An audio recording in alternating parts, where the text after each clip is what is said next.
You're listening to the Beans and Dice podcast, a podcast about how we game. Hey, folks. Woo! Welcome to the Thursday night Beans and Dice live call-in show. I'm Carlos. I'm Rob. And I'm Wayne. And we're waiting on Mike to pop in. Hopefully. He's going to be joining. He should be joining us because on the topics, I actually wrote down topics this week. On the topics, it does include Dice Tower West 2024. And all right. So none of us made it. That's the thing. No, none of us. None of us, yeah. Is Rob no longer doing the thing? I was kind of. Depends on how he's feeling. I was going know, to. right? I was psyped for it, but he kind of went pretty quickly through it. So yeah. I was paused for a second. I was looking on the screen here. If I was bopping to the music, and if I go this way, Carlos didn't notice, but a couple times I just disappeared right. I'm right on the edge of the camera. I probably need to slide this way a little bit more over to the corner. Squish it that way. There we go. Yeah, squish him in. There we go. Get in there. Yeah, I paused for a moment, almost like as if we're playing Wildlands. Like you play an action and you have to pause and see if anybody interrupts. Yeah. Yeah. 1,000, 2,000. Okay, I was ready to do it. I was Gotta give Rob like a 10 Mississippi. They got a Everyone else point or gets something. Got to cue me. Yeah. But we'll talk, hopefully when Mike comes in, we'll ask him about his trip to Dice Tower West. We're going to talk a little bit about the Stonemaier Games had posted their financials, and I think the industry's not going crazy about it, but it's making headlines. Yeah. We're going to talk... We're going to do these things. Yes, we're going to talk about our 2023 top 3 games. We're going to induct them into our Hall of Fame. This was an idea that Diego had. We'll talk about that. Yeah. I want to talk a little bit about some of the games that I've gotten. The expansion for Seven Wonders Architect. Kind of talk to you, show y'all some of what that looks like being added to the new box. And if we have time, going to some of the other halls that I got. And I've decided I'm going to make a large game purchase very soon, so I can announce that. I haven't bought a game in a long time. I'm going to put that on the topics, Robert. Yeah, it's a topic, Robert. What do you buy? Don't let me forget. Look at it. Rob buys game. I've been thinking about this for months, and so it's big. All right, we'll put that on the agenda. Did I miss anything, Wayne? Is it one big game or is it multiple games? We're going to jump into this now? Yeah. No, you know what? Hey, it's at the bottom of the list. We'll make it the first topic. Okay. Robert, go. It's one. And we will open up phone lines in just a bit. You can guess. Okay. You can guess. It's not super expensive. It's not a big super deluxeified, but it is a game that I've been hearing. I'll give you drop some hints. I've been hearing a lot about it recently. I have not talked about it, I don't think. I don't know that I've ever mentioned to... Give us some hints here. Keep going. To any of you, either of you or actually anybody in the group, I don't think I've mentioned that I'm considering it. Okay. It is about a $100 game, so it's not like a $40 or $50 box game. It's a little bigger than that. It does come with, I want to say 30 or 40 minis. So there are some minis involved in this game. Jeez, Wayne, I'm so far I'm out. Keep going. It's not a new game. It's a game that's been around for a couple of years. I should look up the BGG, and I don't know how specific y'all want to be, but no. Keep going. His Minions, right? It's not. He already has that. I own that. That was one of my. We still need to play it. I need to play that. I need to play that. I played it with the kids once. We played the first scenario. All right, give me genre. Genre theme. It is not that deep, just genre, yes, like worker placement or deck building.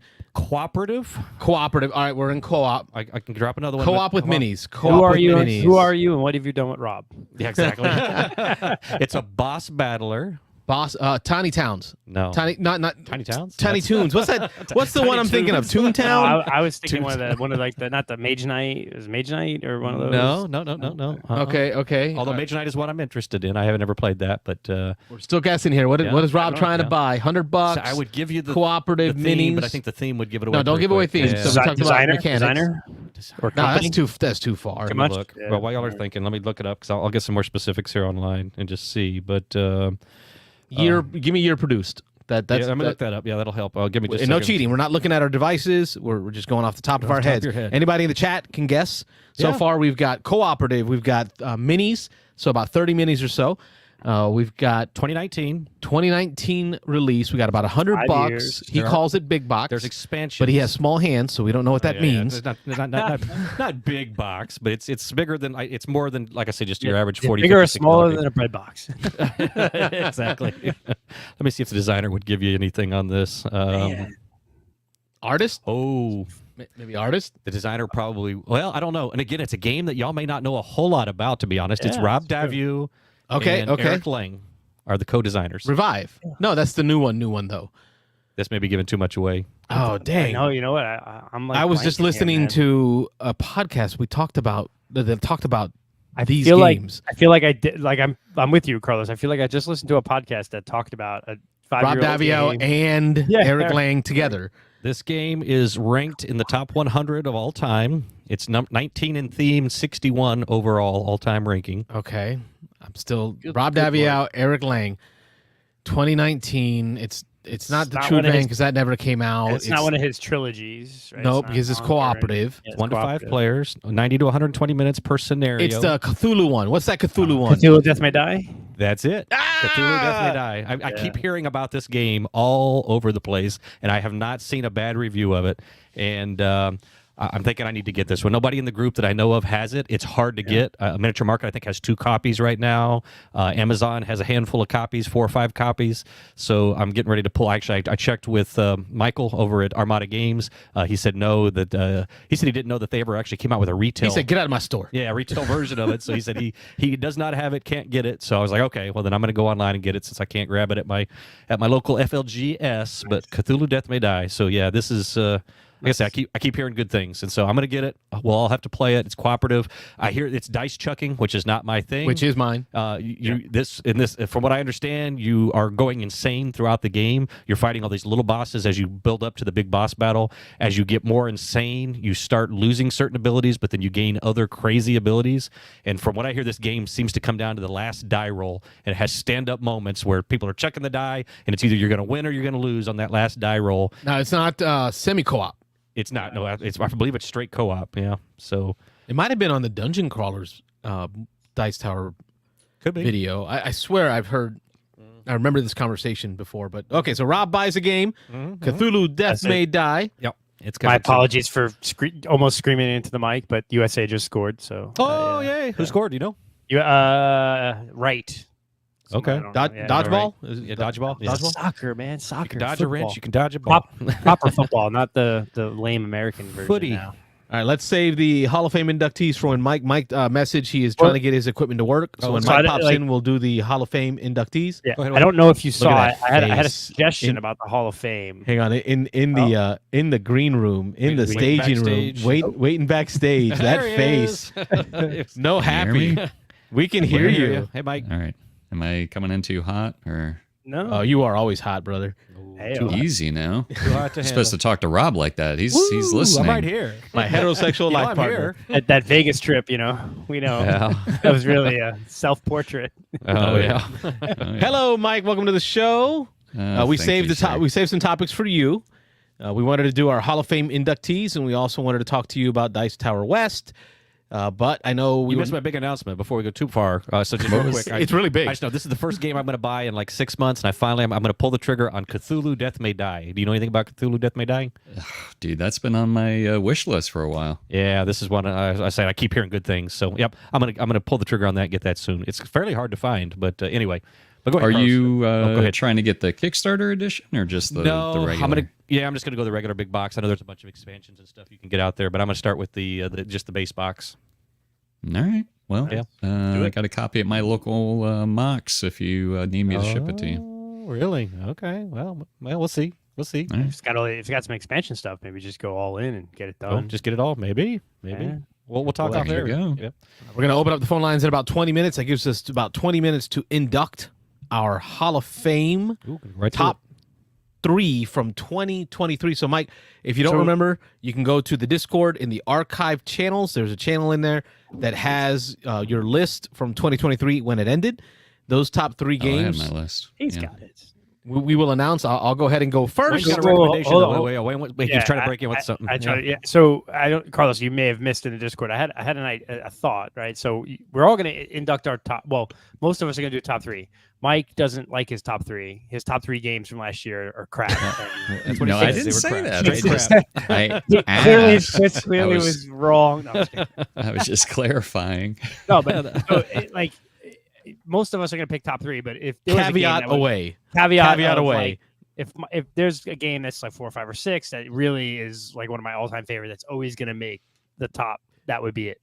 You know what though? Being what this show is, the nonsense chaos that is this show, we Can't do it. you do what you want. do. It's Yeah, your you list. Do you, Boo, right? Yeah. But no. Yes. And the audience, listen, you either stay or go. But Yeah. you know, at the end of the day, we're putting our top 3 Hall of Fame in there unless we're not. Right. Unless we're not. But I had an idea though. I mean, generally the 4 of us are kind of the regular at this point. Mitchell and other folks come and go. But for the 3 of us, if a game gets put into 3 of the 4 of our Hall of Fames, it moves up to an official Beans and Dice Hall of Fame game. Oh, we can start our own like what's the Dice Tower Dice Tower Essentials line. Right? It's like a Beans and Dice, Hall of Fame game if it's in 3 or 4 of our retired games. We call it the placata or the adobo or the sazon or very seasoned game. Yeah. A Badia. we get the Badia to sponsor the channel. That would be nice. If Goya would sponsor, that'd be amazing. That'd be lit, bro. I could talk to the Badia folks. All right. So we will induct top 3 or whatever, and then if in 3 of them cross over in that top 3 ever, then that one gets its own super induction to like a whole new level. Star on the Walk of Fame. Yeah. All right, so I'll start off with mine, and this idea came from our buddy Diego in the chat. Shout out to It was a good one. It's a great idea, Diego, because I think it's going to help. I mean, 3 games out of a 20 list, that's like 15% of the list. Yeah, because I'm probably going to play all 3 of these at some point. Math, man. All right. So I don't have. I said probably. I don't have to put those back on the list. So Accounting math. those 3 Right. are reserved. So. But no, I think Diego was saying is we've all sort of complained that the way we do this list is the top 20 games of the year, but if we play our games that we love that are like our all-time favorites, those are generally going to flow to the top. So to make room at the top of our top 20 per year, stripping out those 3 that are just our cream of the crop that are always going to hit there, and then we don't have to worry about playing that game. We can just play it anytime we want, and it's not immediately going to go to the top of our list. Exactly, and that's why I loved it. I loved it when I heard it. And it's going to help keep redundancy down each year. Hold on a second. What? We're retiring these games from our top 20 if we say them? Is that Yes. what you're saying? Yeah, these 3 are going to the Hall of Fame, so we don't have to put them on the list year after year after year. Can y'all hear Rob well? He's I'm having very trouble. low. Very low. Okay, so I think something with your cord. Okay, let's see. Yeah. Oh, there you go. Anything there? Is that better? That's better. That was better. Okay. Something loose down there. Something loose Just down had to there. play with the end a little bit. Yeah, you got to Turn rub your the head and tip. cough. Rub the tip. Turn your head and cough. Not 10 o'clock yet. It's not 10 o'clock. But anyway, putting these 3, these are going to retire to our Hall of Fame. That way we don't have to keep putting the same games. Again, I'm going to play these again this year, and I'm not going to have to keep putting these on my list year after year after year. These will be in my all-time Hall of Fame. So at some point in the year, maybe the middle way of the year, and then again at the end of the year, we'll bring up our Hall of Fame games just to remind people. But I'm going to put mine on the board. Okay. This is going to be weird. yeah, they'll be on the board, on the All right, sideways. so along the side. my top 3. My top 3. Wrong camera. Oh, there we go. My top 3. Number 1, Brass Birmingham is my number 1. So that's going into the Hall of Fame. My number 2 was Clash of Cultures. I don't care what y'all think. Clash of Cultures is the definitive Civ game. Period. I gotta play it. I gotta play it, can't man. comment. I gotta Period. play it. Yeah. And then finally, the definitive war game board game, Memoir 44, going on the board. Wow. And I'm almost feeling like this. I need to put like parentheses underneath Okay. Command and Colors. So Command and Colors Ancients, Command and Colors Napoleonics. I mean, I play them all, and I love them all. Yeah. You're But they're all already the cheating. same game Yeah. on a regular day. They're all practically the same game. They just have different flavor, and that's what's awesome about that series. So anything that I'm going to say it, anything that's Command and Colors is going to go under this general line of games from friend of the show, Richard Borg. Okay. All right. Or at least my friend. I don't know about y'all. How are you going to do those on your board? All right, so here's what I'm curious to doing, see Rob. this. Check it Yeah, out. What are you doing? I'm just going to go. Slap them up there sideways. Yeah, you would. Yeah, just going to put them sideways along the edge. Or we're going to come up with something better. I'm going to talk to Carlos later. We're going to come up with a little something better here. But right now they're Carlos. vertical, sideways, end to end along the edge of the board. So I guess I will That do way the I same. won't forget them, Okay. and they'll always be right there on the board. Okay, I'll knock mine out real quick here. So I will just get ours done, then we can go to the remotes. So my 3 in no particular order. Did you do yours in order? I did top 1 to 3. Oh, did you? Okay. All right. I'll do mine from 1 to 3 then last You year. don't have to. You do what you want, no, boo. we'll do it. I'll follow. You do you, boo. So I was gonna save this for a little suspense. So our first two-way crossover is gonna also be my number 1, Brass Birmingham from last year. Bam, bam, bam, bam. And then we got Orleans, which is a game I talk about a lot. Orleans. Number 2 on my list is going to go up there sideways. And number 3 for me, Terraforming Mars. So we've got Brass Birmingham, Orleans, and Terraforming Mars. So as I'm slapping those up, when do you guys jump in? All right. So I will start with my number 3. My number 3 was Comic Hunters. That's already on my list for this year. So that'll actually clear up a spot for games on my list, which is fun. I'm going to skip my number 2 and go to number 1. My number 1 is Castles of Burgundy from last year. That's also on my current list played. So that'll take 2 games off of my current list played. So I have Comic Hunters and Castles of Burgundy.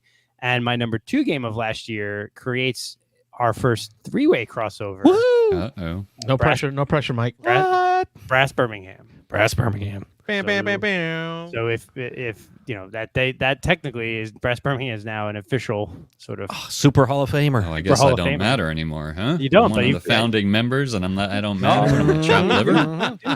It'd be awesome if it was also on your list, but I don't think you even played it last year. It's not even on my top 20. I did play it this year, though. I'm so- surprised that being Mike, me, or Rob and I'll speak proper English. Mike, me, Rob, and I. Okay. I'm All confused. 4 of us. I'm confused now. None of us had Champions of Midgard up there. Like, I remember when we started the show, the love that we just bestowed on Champions of Midgard. Yeah, I sold my copy. I Wow. got rid of it. Wow. Dope. I'm going to have to point you back to the Champions of Midgard episode where you laid down your never-ending love for Champions of Midgard, your devotion. It starts to Damn you, Gray stays Fox. past its Damn welcome. you. I know. I mean, I do like the game. Don't get me wrong, and I would play it again. It's just that it just overstays its welcome at times, where I wish the game would just kind of end. But it's still a good game. I still enjoy it. Yeah. And at that point, you told Champions of Midgard, just look at the flowers. Look at the flowers. Look at the pretty flowers. Go pound sand is basically what I said. All right, let's talk which games didn't get shot in the back of the head. There you go. Well, here's Too the soon. thing. 'cause Spoilers. I ended my top 3 last year, so this isn't necessarily my list, but my top 3 from 3 to 1 were 51st State, This War of Mine, and Vindication. I don't know if those would be my top 3 this year. I don't think they would be, honestly. I know it's going to be my top 1 when I do my top 20 list this year already, but Wow. like right now. But Federation. Could it be a game you played 17,000 times at Dice Tower West? possibly. Possibly. Oh. Pretty good choice, though. I can't knock that. Here's I say you don't have. I'm to gonna do a have Hall to of Fame. circle. Yeah, What's that? You don't have to do a Hall of Fame game if you don't got them. I just know that for me, like honestly, anytime I play Blasphemy or Castle Burgundy, they're gonna make my top 10 easy, top 5 most likely. So removing those makes sense for someone like me. But Yeah, I honestly don't think any of these games in my top 20 would, like, I don't see any of them being a staple where I wouldn't. They're going to be fluctuating the entire time. None of these games will, like the top 3, I can guarantee will not be the top 3 at the end of this year. Name those 3. Vindication, what were your number top 3? 1, This Vindication, War okay. of Mine, and 51st State. How does Vindication not make Yeah, your so top Vindication, list? I That would makes think no would sense be- to would me. be Like on your all-time. Like I don't know. Maybe I thought I knew you. You know, my Not so much. on my Alexa, on my Fire Stick, I have it programmed with screensavers of photos. And Mike, your photo pops up there quite a lot, like us playing games and stuff. You know, the whole family sees your big mug on my big TV in the living room when the screensaver's on. I thought I knew you, but maybe I don't. But I thought Vindication would be one of those like evergreen, I'll love you forever games. I think it boils down to the fact that a lot of these games I just don't play multiple times, and like I went through the last time I played Vindication was January 13th last year, so it's been over a year since I played it, and it's not that I don't want to; it's just that But I mean, the it's hard to game get to earned it. If January 19th, 2023, it made it to the top of the board and sat there all year long. I know. I mean, I'm advocating here for vindication to at least get a spot in there. Something on the top. Give him a gold jacket. On the Hall Is of it a gold Fame? jacket? The NFL, they get it, or is it? Oh, Is yeah, it a green the Hall of jacket Fame. in the Masters? Is that golf? That's golf. Yes. Yeah. Green jacket. That's Green golf. jacket is It's gold in the Hall of Masters. Fame. Yeah, green. For gold. NFL. All right. So if I play it this year and I feel the same way, then yes, I will add it to a list that I can not mention it anymore. Mike's got commitment issues. He's not ready to do this. I can see like this War of Mine is a rough game, right? It's just as far as it's an emotionally game It when you think beats you about down. so I can see that being like, hey, I played it this year and oh my, this is a great experience. It's way up there, but I may not even play it this year because it's just it's a heavy topic, you know.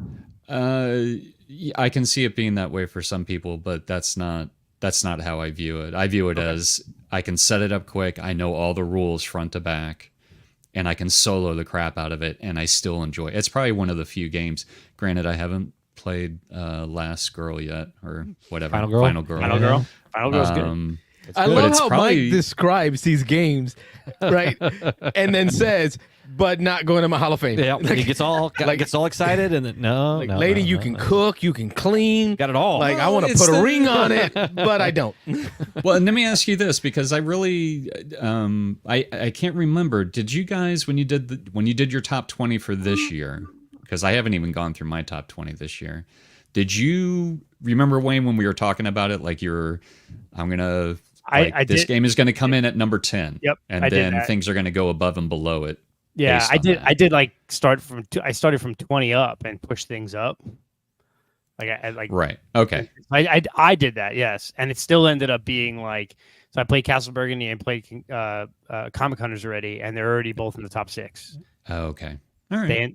Those are just games that I just love playing. So they're always going to generally be that way, and probably Brass is in that same boat. I haven't played Brass this year, but that's a game I love. So Yeah. Yeah. And see, I didn't play Brass last year, but I played it at the beginning of this year, so I know it's going to be on my list, and it's going to be at least in my top 20.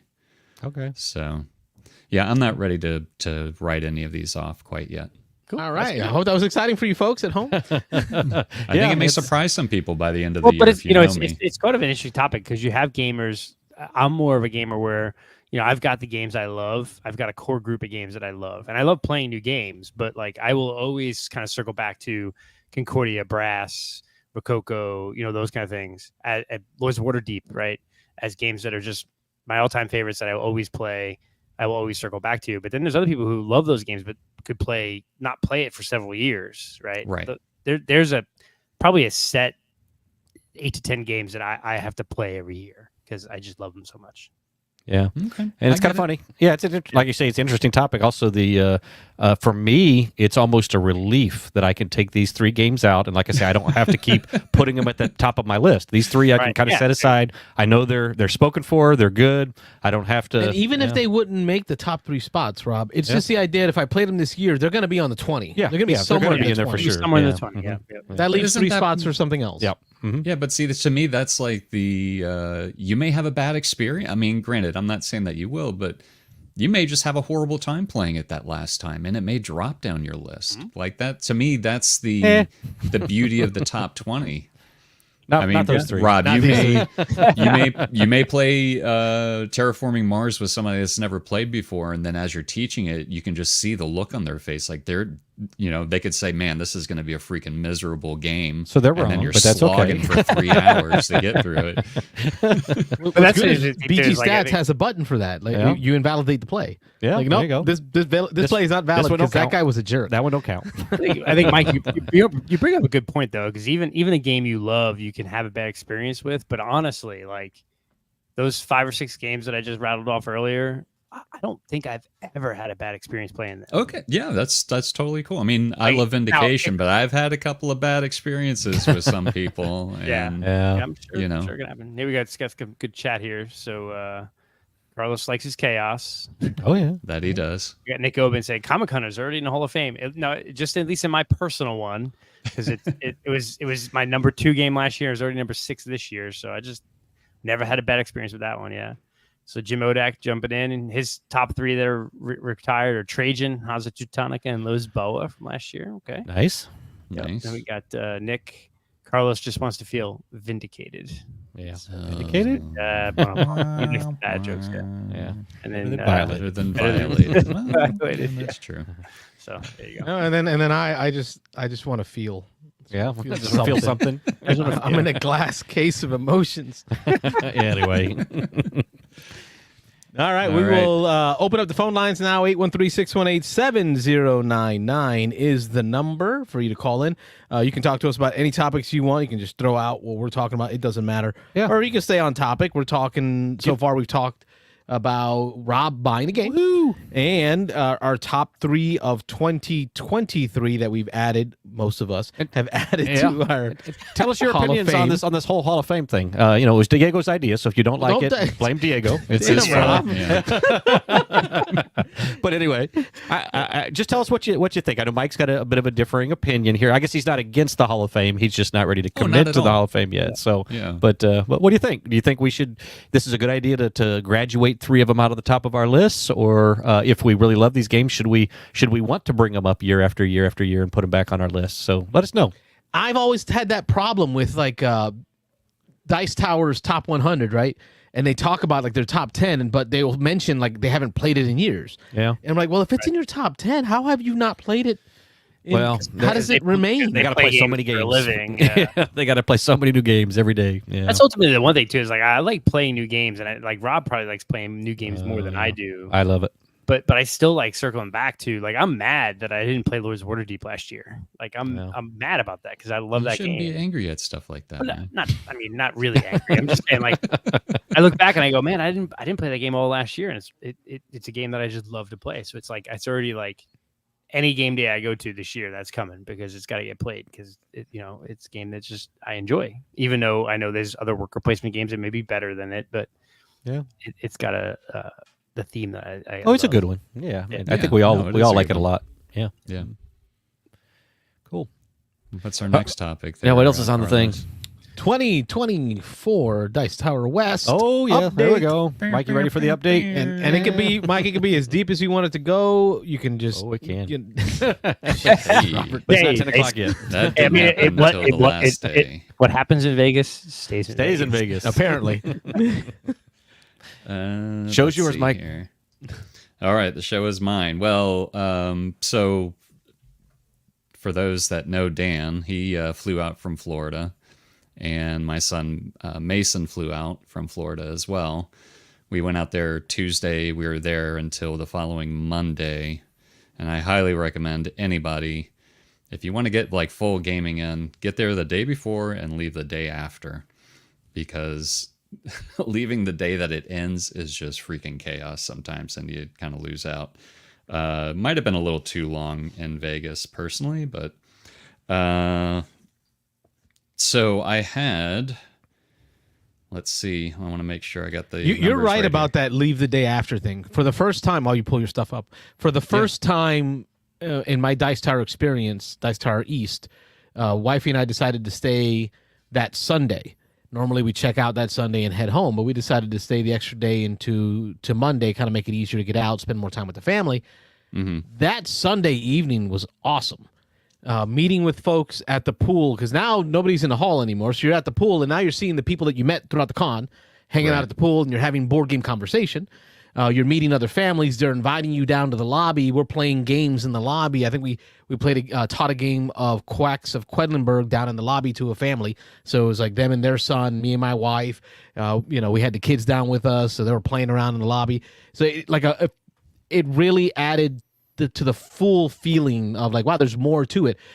Chris Yee was down there. A lot of the folks from Dice Tower were still there at the hotel in the lobby that evening, hanging out and playing games. So, Mike, valid point. Stay the extra night if you can. So either go early and stay late. It gives you a full breadth. Yeah, and you're not rushing to do anything. You're just like, I don't have to hurry. I mean, with it being in Vegas, I don't have to hurry to get back to the airport or, whatever it may be. So, so my stats for Dice Tower West, I played 27 games total. Well, I had 27 plays. Okay, not titles. 27 games. We know one of them was a repeat. Yeah, we'll get into that. Yep. So new games that I played: Castles of Burgundy, Pulsar 2849, nice. Aquatica. I'm going through my list here. Sea Salt and Paper. Nightfall, which was absolutely miserable. Gizmos, Mio Fiori, which I played 2-player, and from what I understand, it's really better at a full player count. It's completely broken at 2-player, but yep. Yeah, it really wasn't enjoyable at 2. And a guy that came by was walking by the table when we were setting up. He's like, "Oh man, I love this game, blah blah blah." And he's like, I'm gonna pass by, and I'm interested to hear what you guys think about it. And he came back by just as we were finishing it, and he's like, "What'd you guys think?" And we're like, He's like, "Oh, you played a 2-player?" And we're like, "Yeah." And he's like, "Oh yeah, no, you can't play this. This game sucks at 2 players." So he's like, "You can't play this at 2-player." Yep. So anyway, I want to play that again at full player count. Paper Tales, and I'm trying to remember what game. Mindspace, which is like a all-play small box game that Dan picked up the last day of the show. So I think the only game I played more than once. I take that back. I played Mobile Markets, a smartphone game, a smartphone Inc. game twice. And we also played RoboTrick 3 times. And then we played Tyrants of the Underdark 7 times. 7 times. Nice. Well, we checked it out the first day, and it was, I think, Mason, because he's a tattoo artist, and he was doing a sit-in, like a collaboration piece with another guy that works in Vegas. So they kind of like met for the first time, and he went over there and worked in his shop. Dan and I checked it out, and we played it. We're like, "Oh man, this game is so good," So Mason loves deck builders, so I'm like, "Damn, we got to teach Mason this when he gets back." So Mason comes over. He's never played. He comes back that night. We check it back out. We teach it to him, and he picks up on it really quick. And we finished up. He's like, "Let's set this up again and play it another time." I was like, "Well, we got other games, Let's check it back. But every day, except for I think Sunday, we checked the game out twice. Every day, and we played it twice every single day. And there were times, I think it was like the 3rd day in, it was kind of like a joke, because when you check it in, you actually have to put it back on the shelf now. Like they have the number of the shelf and then the shelf row or whatever. As Mason's putting it back, this guy comes running over and like grabs it off the shelf. I could not get this game. Because he's in the middle of another game. And Mason said, "Oh man, somebody just grabbed it." Because we started joking around, like, we can't wait until, and he may not do it this year because it was Dice Tower West, but we're like, right, because it's not his library. He still might, though. We can't wait till Tom Vassell does his like count of like what was checked out. Because I mean, Tyrants is a good game, and maybe it's gaining popularity, but I don't recall him ever really saying, "Oh man, and Tyrants got checked out X number of times." I can just imagine like, hold on a second, like somebody's pulling my leg here. So anyway, the guy grabs it and goes back to his game. And I walked over there and I said, "Isn't that the greatest game?" Like joking around, "Isn't this the greatest game ever?" And he's like, "We've been trying to check this out ever since we got here, and we can never seem to get it." So other people must have been checking it out as well. So I hope Tom Vassell does that. I hope. I know it was being sold at Barnes and Noble, and there was a sale on it recently. So I'm sure. Oh yeah. It up recently. The second edition, the reprint copy. Yeah. So anyway, we got to the point of playing that game where we could take set a it up. reprint. Like I know people were knocking the reprint, but I think I'm going to end up with a reprint. It doesn't have because the of the little cardboard minis. tokens. Yeah. I think that's When you see with the little minis on there, I mean, you can always 3D print them, or I think people are selling them on Etsy. They are. Buy a whole They are. set of them. Just pricey. Yeah, they are a little pricey. We got to the point where we could literally set the game up, play a full game, and put everything back in the box. We had one game that was 45 minutes. Nice. And I mean, every game was less than an hour every time that we were playing it after the first teach. 3 players pretty much every time? Every single time. Yeah, it was 3-player every time. It was just a fun game. I mean, it's a fun game, you know?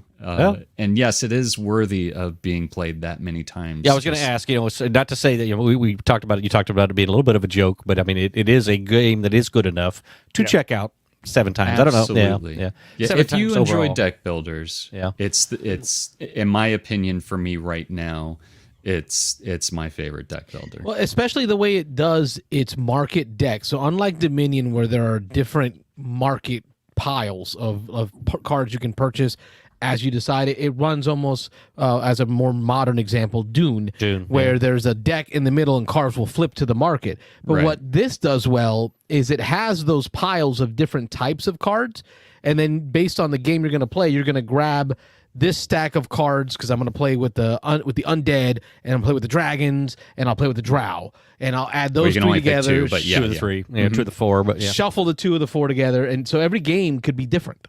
Different combos that you're comboing. And that's some what we were undead doing. Combos Yeah. with some dragon combos. I assume the Dice Tower version has the expansion with the 2 more, so there's 6 of them in there. Correct. Yep. Yeah. Doesn't the second edition come with that automatically? Does The it? second edition think comes so. with all the expansions. Oh, nice. Okay, nice. Yeah. You instead of having the little figures, you have cardboard chits, right? Yeah, and another production issue that they had with the first edition was when they were coming out with the expansions. Oh yeah, don't match.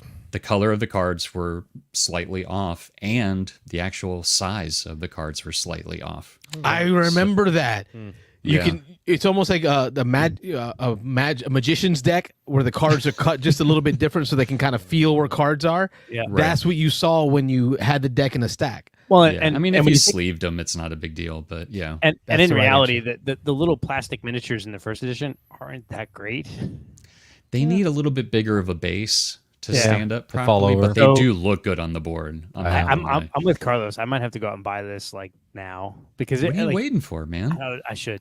Because here's the thing. Headphones off, walking out here. Here you go. I'm about to start searching websites now, but no, because the D&D theme too for me, like the reason why Blizzard Waterdeep is so high on my list is because of the connection to the source material, right? The theme of that. So Tyrants in the Underdark is like a game night where you play Blizzard Waterdeep followed by Tyrants in the Underdark. That would be like a great Dripping with theme. Yeah. All right, Yeah. well let's get it back onto the theme of this conversation, which was Okay. Dice Tower West. Yeah, back to Mike. So we talked to Mike about the games that he played, and it got us into a deep conversation of. Carlos keeping us Tyrants. topic. I'm trying. I want to touch on some of those games too. I'm not sure where Carlos is head, but I want to go back on some of those you mentioned. But go ahead. Yeah, go for it. But well, ask away. Yeah, Well, I don't because I remember. want to all hear of them. more about like the I didn't actual list every West. game I played, but Yeah, yeah. hit those games again. There was one in particular. I slip of mind which one, but there was one I wanted to. All right, so the first day we played Mobile Markets, Castles of Burgundy, Pulsar 2849. Pulsar Robo 2849. That's the one. Okay. That's the one everybody told me I had to play, and I finally played it. Michelle got a game day, and she had a friend who had it, and we played it there, and it fell flat for me. Had you played that before? Or was that your first play of that ever? I've never. Funny thing is I got it. I actually own it, and I bought it a long time ago, probably close to the time when it just came out. So whatever year it came out, I got it that year, and I've held on to it all this time because Tom Vassell fucking Tom Vassell flipping freaking raves 20 more about this game. It's been that long since I've been on the show. He just raves about this game, so I'm like, well, there's got to be something there if he likes it this much. And I know Z doesn't care for it, and I think I align more with Z than I do with Tom. You got me in suspense. What did you think? Everybody loved it. I need to play it at least one or two more times. Me too. I must have missed something. The first play I thought was okay, and Dan and I were setting it up, and we were going to learn it. And funny enough, a guy walks by and he's like, "Oh, do you guys know how to play this game?" And we're like, we're figuring it out right now. Do you know how to play this game? Like joking around. And he's like, well, actually, I was hired by the company a few years ago to demo it. So I actually do know how to play it. Yeah. And we're like, well, here's a seat right here. You can play with us if you like, and you can teach us the game. So it took him, he had to reference a few things to get the rules straight in his mind. But, it's a fairly straightforward game. There is a lot going on, and you do have to plan ahead. But once you know the rules, for the most part, it's pretty straightforward. I don't know, something about it. I wasn't crazy about it after the first play, where I thought... felt like I must have missed something because everybody seems to like it. I was expecting something about the game to hit me, like this is really unique. This is really a wow thing, and it wasn't. I felt like you. It was okay. It was good. It was all right. Yeah. Yeah. And in all honesty, how often do you play a game the first time and you go, eh? Yeah. And then after second or third or fourth play, you go, wow, this is awesome. Maybe. Yeah. And, really? I always go ahead. Well, for me, I would say that's very rare. Like if the first time I play it, if I'm tends to be the right, like my feelings then tend to be correct. Like it's like if I go, I don't know if I like this, I'm not going to turn it. But if I go, I think I see something here, let me play it again, then maybe. But like more often than not, my first impression is pretty, for me at least, pretty accurate. The Hot Takes board game podcast did a conversation about that recently. They kind of went back and talked about, because their whole stick is hot takes. Right? Yeah. Like, we just played it. Let's talk about it. Mm-hmm. I listened to that episode. It was a great episode where they talked about how do our feelings change over time. And I think most of them felt like I feel that I've played so many games. Yeah. My first impressions tend to be fairly accurate. But Mike, you don't think so? Not always. I don't trust my first reaction. and I keep going back to Super Motherload.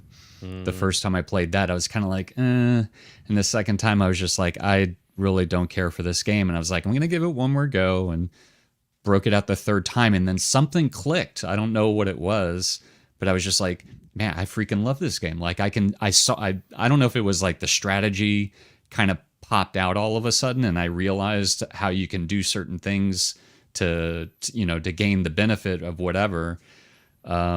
It's that game that keeps me thinking I got to play this game that I'm kind of so on it at least 2 or 3 times before I can give it a true, keep or, boot out the door.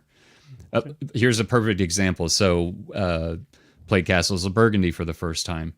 I felt better about Castles of Burgundy playing it the first time than I did Pulsar 2849. So, like Castles, if somebody said, oh, we're going to be playing Castles, I'll be like, awesome, I'm all over it. And then if somebody said, we're going to be playing Pulsar, I'd probably be like, all right, I'd play with you guys, but I would prefer something else. Yeah, but again, I do want to play it again. And maybe with, we played 3-player count. I want to try it at 4 and see how it goes. I played with 4. Everybody else knew how to play. I was the newbie, I think. I think I was the only one that was learning it. And I just felt like I was missing something. It's like, there was nothing in there that was warranted all the praise that people have put on the game. And so I don't know. I just see review after review. People seem to really like it. And it's like a game you got to play. So I wasn't aware that Z didn't like it. I hadn't heard that. But no, he's not crazy about it. And my feelings were the same. Like everybody's raving about it. There's got to be something there, and it didn't show that first play. Okay, well, that's the one I really wanted to ask you about, because that one again, I'm interested that you had the same take as me, because I haven't found many people that have played it and not liked it. So I thought it was okay. I can't say I didn't like it. It was okay. It was all right. Yeah. My feelings exactly. James has the question: is how does a guy with the history that Mike has have a first play at Castles of Burgundy 2024? Whoops. Hey, I didn't play Hansa until this year either, so there you go. Me and Wayne didn't play until last year. That was our first play. I didn't even play until last year. I purposely avoided anything with a cover that ugly. Yeah, and all that gray or that tan on the board. I think I broke something in Carlos, because I kind of joined the show, and now all of a sudden he's all in on Concordia. Like my top 10 are a bunch of ugly European games. I'm all about that tan and that beige, bro. I'm loving it. Amazing. Anyway, change the topic. I see you got something else pulled up over there. Talk about Dice Tower West as a whole, though. Like, there you go. Like the experience. You've been to Dice Tower East. You've done Escape Winter Con. Like, how was the show? They're not having it at the Rio next year. They've already confirmed that. I like how he's the true like journalist here. Like he measures his words. Yeah. He doesn't commit too early on deciding. Not having it at the Rio. Even they admitted that Rio was the Let's dig into that a little bit. So, so even the Rio got bought out by another company, I think a Chinese company recently, and they were in the process of refurbishing it. So some of the rooms were refurbished, some were not. We had a room that was not. It just, it's old. When you stay there for a few days and then you go to like a hotel / casino on the strip, because like we went over there for like food 1 or 2 days, just to kind of get a change of pace. And when you walk into like the Venetian or Caesars or whatever it may be, it is like night and day. And the Rio, it was, and I know it's a casino thing. It's like, it's dark. Everything smells like smoke. Everything seems tight in the casino. And then like when you go to the Venetian, it's like they've got skylights and everything is beautiful. And they only have a smoking section way over there so you don't smell it. And it's just huge and open, and it just doesn't feel cramped. It's just, I mean, the Rio is just run down. There was one of the people that were staying there. They got back to their room at like 2 a.m, and water was literally coming through the ceiling in their bathroom. Oh, Jesus. And if you haven't stayed at the Rio, you know that there is a glass window between your bedroom and the shower in every single room. There's like a small window. That's a thing. Were you bunking with Dan? Oh, well, of course. I mean, Dan and my son were all in the same room. So they got there before me because my flight was delayed a little bit. And I get back to the hotel and Dan's like, have you ever stayed here before? I'm like, no. He's like, man, you're going to freaking love this. Surprise! I walk around the corner. I'm like, what the hell is that? And he's like, you tell me. I don't know. That's your peephole.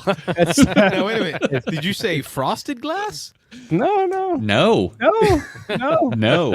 It's fun when you stay with your wife there, but not so much when you stay with buddies. Yeah. Well, I mean, we're kind of like joking around. Like, what is the purpose of this thing? Like, we kept. And who thought of this? Like, were there 1970s Vegas design? That's what exactly. Like, shoot videos from the other room without fogging up your glass. Was there like a closeout on these windows, and they could get them really cheap? I don't know, but I mean, the whole time we're joking about this, and then like the first time I'm taking a shower. The TV is on and I could see the TV. I'm like, okay, well, this explains it. You can watch TV while you're in the shower, There you go. Amongst other things. Mystery solved. I don't know. I would have been taking that Scott's 1-ply and been like, plastering it on. Taping the window over. Shoving a towel in there. Yeah, it was just one of those things. And we had an issue with our room. We literally went down to the front desk. There was like something going on with the registration. I'm not exaggerating. We went down, up and down, like to the room and back to the desk, I think 4 or 5 times before everything got straightened out. And I mean, they were super nice about it. And thank God we got there the day before because there wasn't this mad rush of people, signing or checking in. But yeah, it was an experience. Those were the accommodations.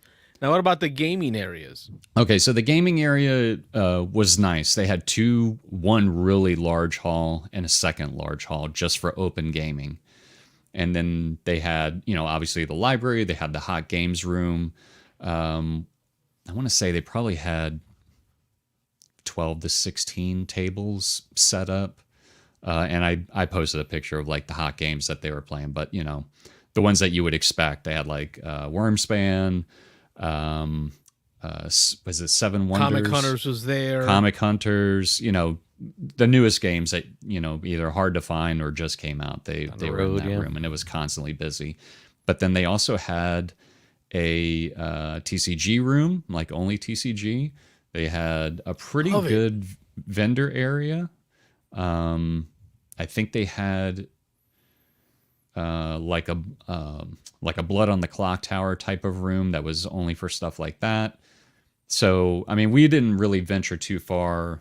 I heard of a Dune room, so it was all Dune board games. Oh, I heard yeah, of a Lord of the Rings room. It was all Lord of the Rings board games. That's cool. Yes. Yeah, the Dune room, like we walked in and I looked around, I was like, oh, that's kind of odd. That guy's playing Dune over there.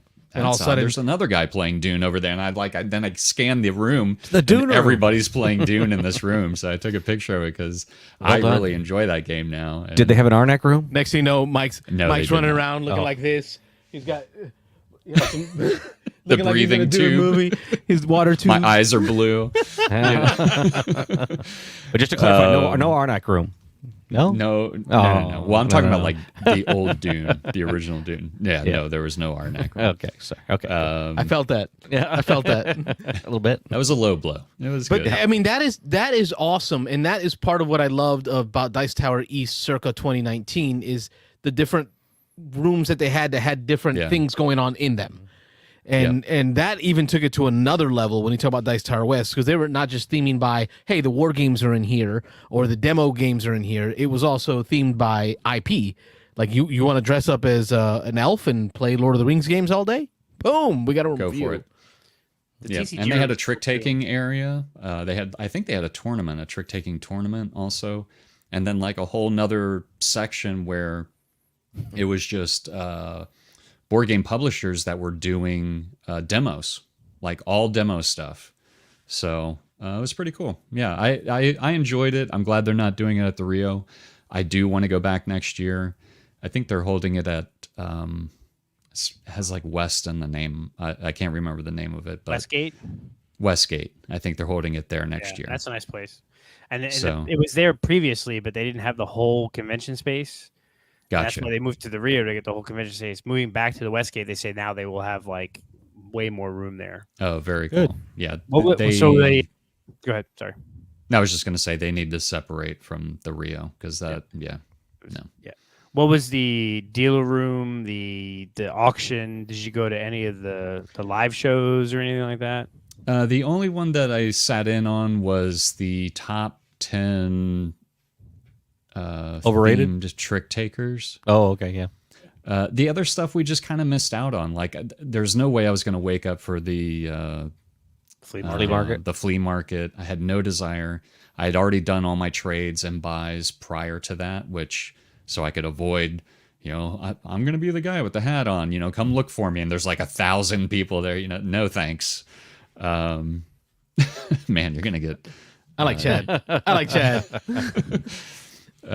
So no, I really didn't go to any of those, and I wish I would have known. I mean, I saw the schedule and everything, but I didn't make a point of it. And even the trick taking one, it was kind of like we were walking into the library, and it's like, oh, these are the things going on. Oh, cool, they got trick taking, panel. We'll go to that. You know what you missed? You missed having a Rob. Yeah. See, Rob, Dice Tower East circa 2019. I got a schedule for that. Was up at 6 a.m. Right? So I'm coming out in my boxers, about to make myself some café con leche. Oh, yeah. And Rob's already fully dressed, Shoes sitting in the on, dark, yeah. and he's got his Post-its all in his hand with little notes. And he's like, "Are you ready?" We're Well, doing bro, it. I just got up. Doing this, doing that, doing this, doing that. Nice. We're in line at like 7:30 in the morning for the binders because they had binders back then. Had to put your name in the Of binder. every event, and he's like, "All right, sign up for this, and this," and he itinerized the whole day. 2:00 we're doing this. 4:30 we're doing this. Yep. Yeah, see, doing that though, I think that takes away from the gaming side of it. Like, I'm glad I went to the one show. I probably would have gone to the top 10 or the top 5 overrated games. I probably would have gone to that one, but I don't think I would have attended any other ones. I think Dice Tower East, we know they're going to do the Grant Lyon's going to do the Comedy Hour. Mm-hmm.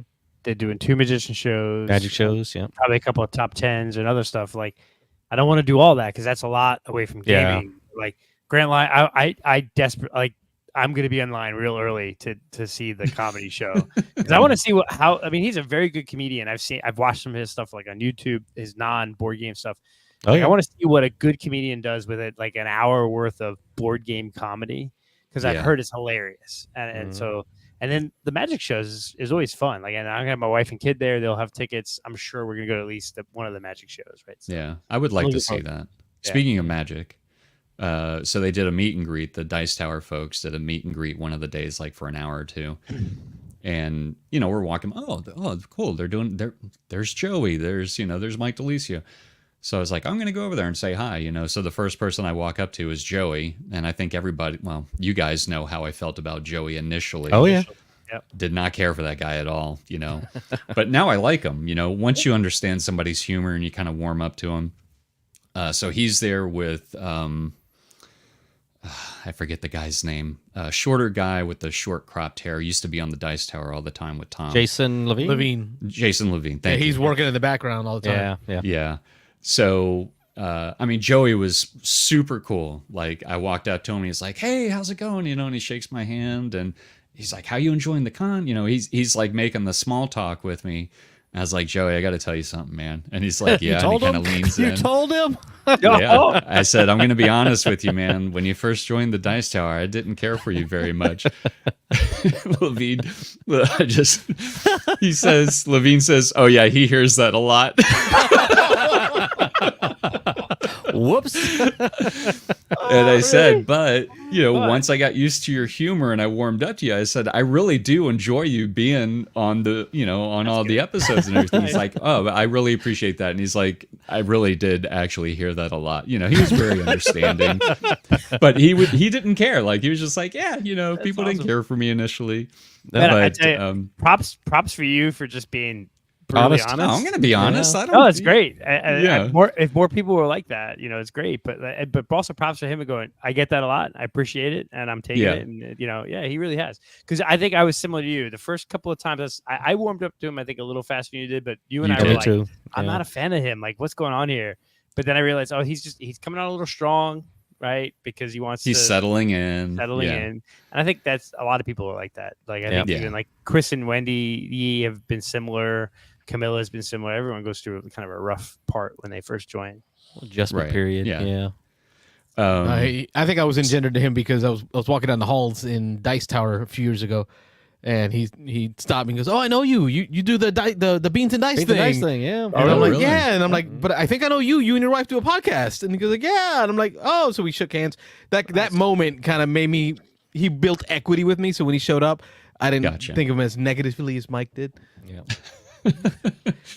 Yeah. So met him, and I turn around and like, Camilla, Z, Mike DeLisio, and Chrissy are standing there, and like Camilla's like the closest one to me. So I was like, hey, and she's like, hey, joking around. So I shook her hand. I was like, my name is Michael, and she's like, yeah, I'm Camilla. Yeah, and it was just kind of like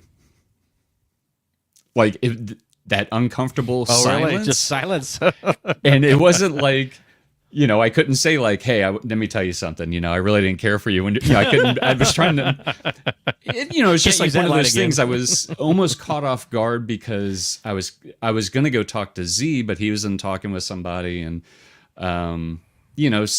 some of them seem a little reserved because they're talking with people all day. So sometimes they don't know how people are going to react to them or how they're, and, it was just a very odd. I don't know if I was like fanboying, because we kind of look up to them, like they're as far as the board game world, they're pretty high up there.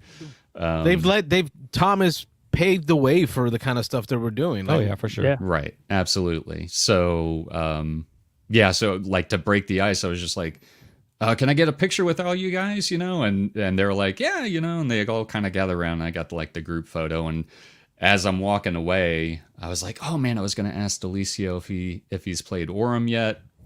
And I like turned around and hey, have you played this? Oh yeah, I finally played it, blah, blah, blah.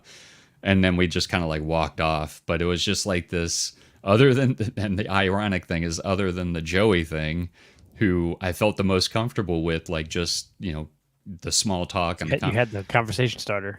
Yeah, everything else was just so effing awkward, man. And it was just, and I remember the first time I met Z at Dice Tower East, like I came up to him like, you see him online and he's always joking around, and you go up to him and you're Offline, trying to he's joke not with like him. that, yeah. No. Yeah, he doesn't know who you are. He doesn't know you from Adam, so it's kind of like he's very reserved when he's first meeting people.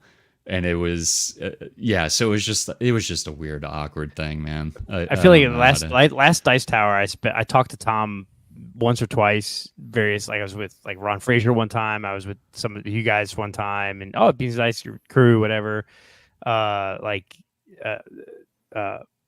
Delisio and Eric Summer. Some of them, I had no problem talking to like any of them. But Z was the one that I like kind of wanted to say hi to and just talk to for a hot second. But he always felt like he's just not really wanting to be on right now. So he's probably the one person at Dice Tower, and I'm not saying that he's the one person at Dice Tower that I feel is not approachable, not because he's not approachable, but he's not approachable because that when he's on camera, it's him, but he's kind of like an introvert, maybe off camera, or just not as boisterous. It's harder to approach him. And I've seen him talk about meeting people, out in like the Dice Towers and stuff like that. And I'm like you said, he wants you to approach him, right? But he's not going to be right off the bat that joking person, because he even said himself, like, I don't know how these people are going to react. As they come up to you, you don't know if they're going to, say I hate you or I love you or whatever it may be. So he's very monotone, kind of flat, very flat. It's almost like you give him we enjoy his content so much, we respect him, so you give him a deference, and you know that he's maybe not ready to have that, so you just go, I'm just gonna not do it, right? Type thing. Yeah. I agree. I've seen him several times in person. It's the conventions over the years, and he's probably the least approachable. It seems like he really is reserved, and he really Nick played a game with him. Nick played with Tom and Z. He played Le Havre, and he said that Tom and him were cutting up and being loud. Z was just flat the whole game, didn't hardly say a word. And really? They were there for like 2.5 hours. Yeah, and that's been my experience every time with Z. I've talked to him. I got him to sign the SpaghettiOs can and various things, and he's just really he doesn't engage. Yeah, and I think it's almost like, so I feel that because I know that Z has a background in theater. Yeah. Right. Mm-hmm. And I know my wife has a background in theater, and my wife is very similar.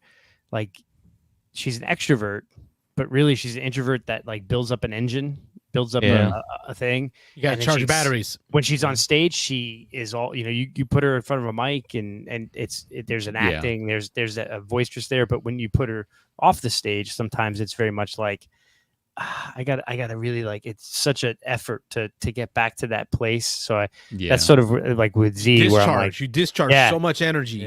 Yeah, her and my wife and I are exact opposites. I get charged. You put me in front of people like this or whatever, and I'm charging my batteries. Oh my god! As the show goes on, my battery goes up. Hers would be going down the whole time. And I'll be honest, just vulnerable here. Yeah. 8 times out of 10, before we start the show, I'm like, I don't want to do it. I just want to go to bed. I'm so tired. Yeah. We get to the end of the show, and I'm like, holy crap, how do I not love this every single week? Yeah. Like, having these so conversations. You're like me. It energizes you, right? Yeah. We're energized by this. Yeah. And listen, I so many times I've walked past Z with the intention to shake a hand and say hi. And being, a Latino from Miami, right? Like, I feel like there's so many things I can connect with him on that I just want to shake a hand.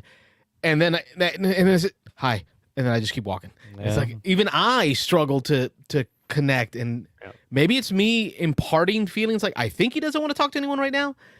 Right, but I think that's what it is. I think it's a projection. I think next time I needed to get over it, and this time I'm going to shake a hand and just say, "Listen, I've always wanted to shake your hand and say hi." Yeah. You should. I'm going to. Yeah, and I'm going to. And again, I think we're all in agreement that we're not saying that he's very off-putting. It's just he's just very quiet. And sometimes I'm like that in a group of people, where I'm just silent, and people take it as a negative thing, like, well, he's an ass. They're correct, or whatever, because he's not talking. There's just times I don't feel like talking, and I'm okay with listening to people talk. I enjoy that, but maybe that's just like you said. He's just kind of decompressing from the whole, being in front of the camera all the time. Yeah, could be. And it seems like it again. I think Wayne's got it probably pretty close. I mean, he charges up, and then when he's on the camera, he's all out, and he's the Z that we see on camera. Yeah. And then when he's off camera, he's like, it's recharge time. It's I got to save up for the next thing. So yeah. Yeah. Edmund, but real quick before we get Edmund's comment there. Before we get off the fake extrovert, yeah. the person who acts as an extrovert but is an introvert. Yeah, that could definitely be a thing. Before we get too far, though, I know we probably want to hit some other things, but so the comparison between East and West, I mean, is it pretty much the same kind of thing? Well, you have to remember, the last time I went to East was 2019. That was the first and only one I went to. Okay. I think the main difference that I can recall from the 19, I think the library was pretty much this. No, actually, I think the library was larger. It's larger. Definitely more gaming space. Yeah. There was over 3,000 people there. I think they said like 3,200, something like that. It's bigger, yeah. And a lot more YouTube personalities. And that could just be the years that have gone on. But like... I know of course, now my mind is drawing a blank, but there were a lot of YouTube personalities. The Murph brothers were there. I didn't see them. There's an awful lot that live in either Vegas or LA, so it's a lot closer. Yeah. Yep. Banzinator was there. Banzinator? I forget her name. She's awesome. Monique and... what's his name? Monique and the couple that are on Watch It Played. Watch It Played. Yeah, Monique's she's Asian with long hair, and he's either Spanish or Middle Eastern descent. What's his name? It's okay. You all look alike to me, too. It'll come to me. No. What's her name from It Gets Dicey or Paula Deming?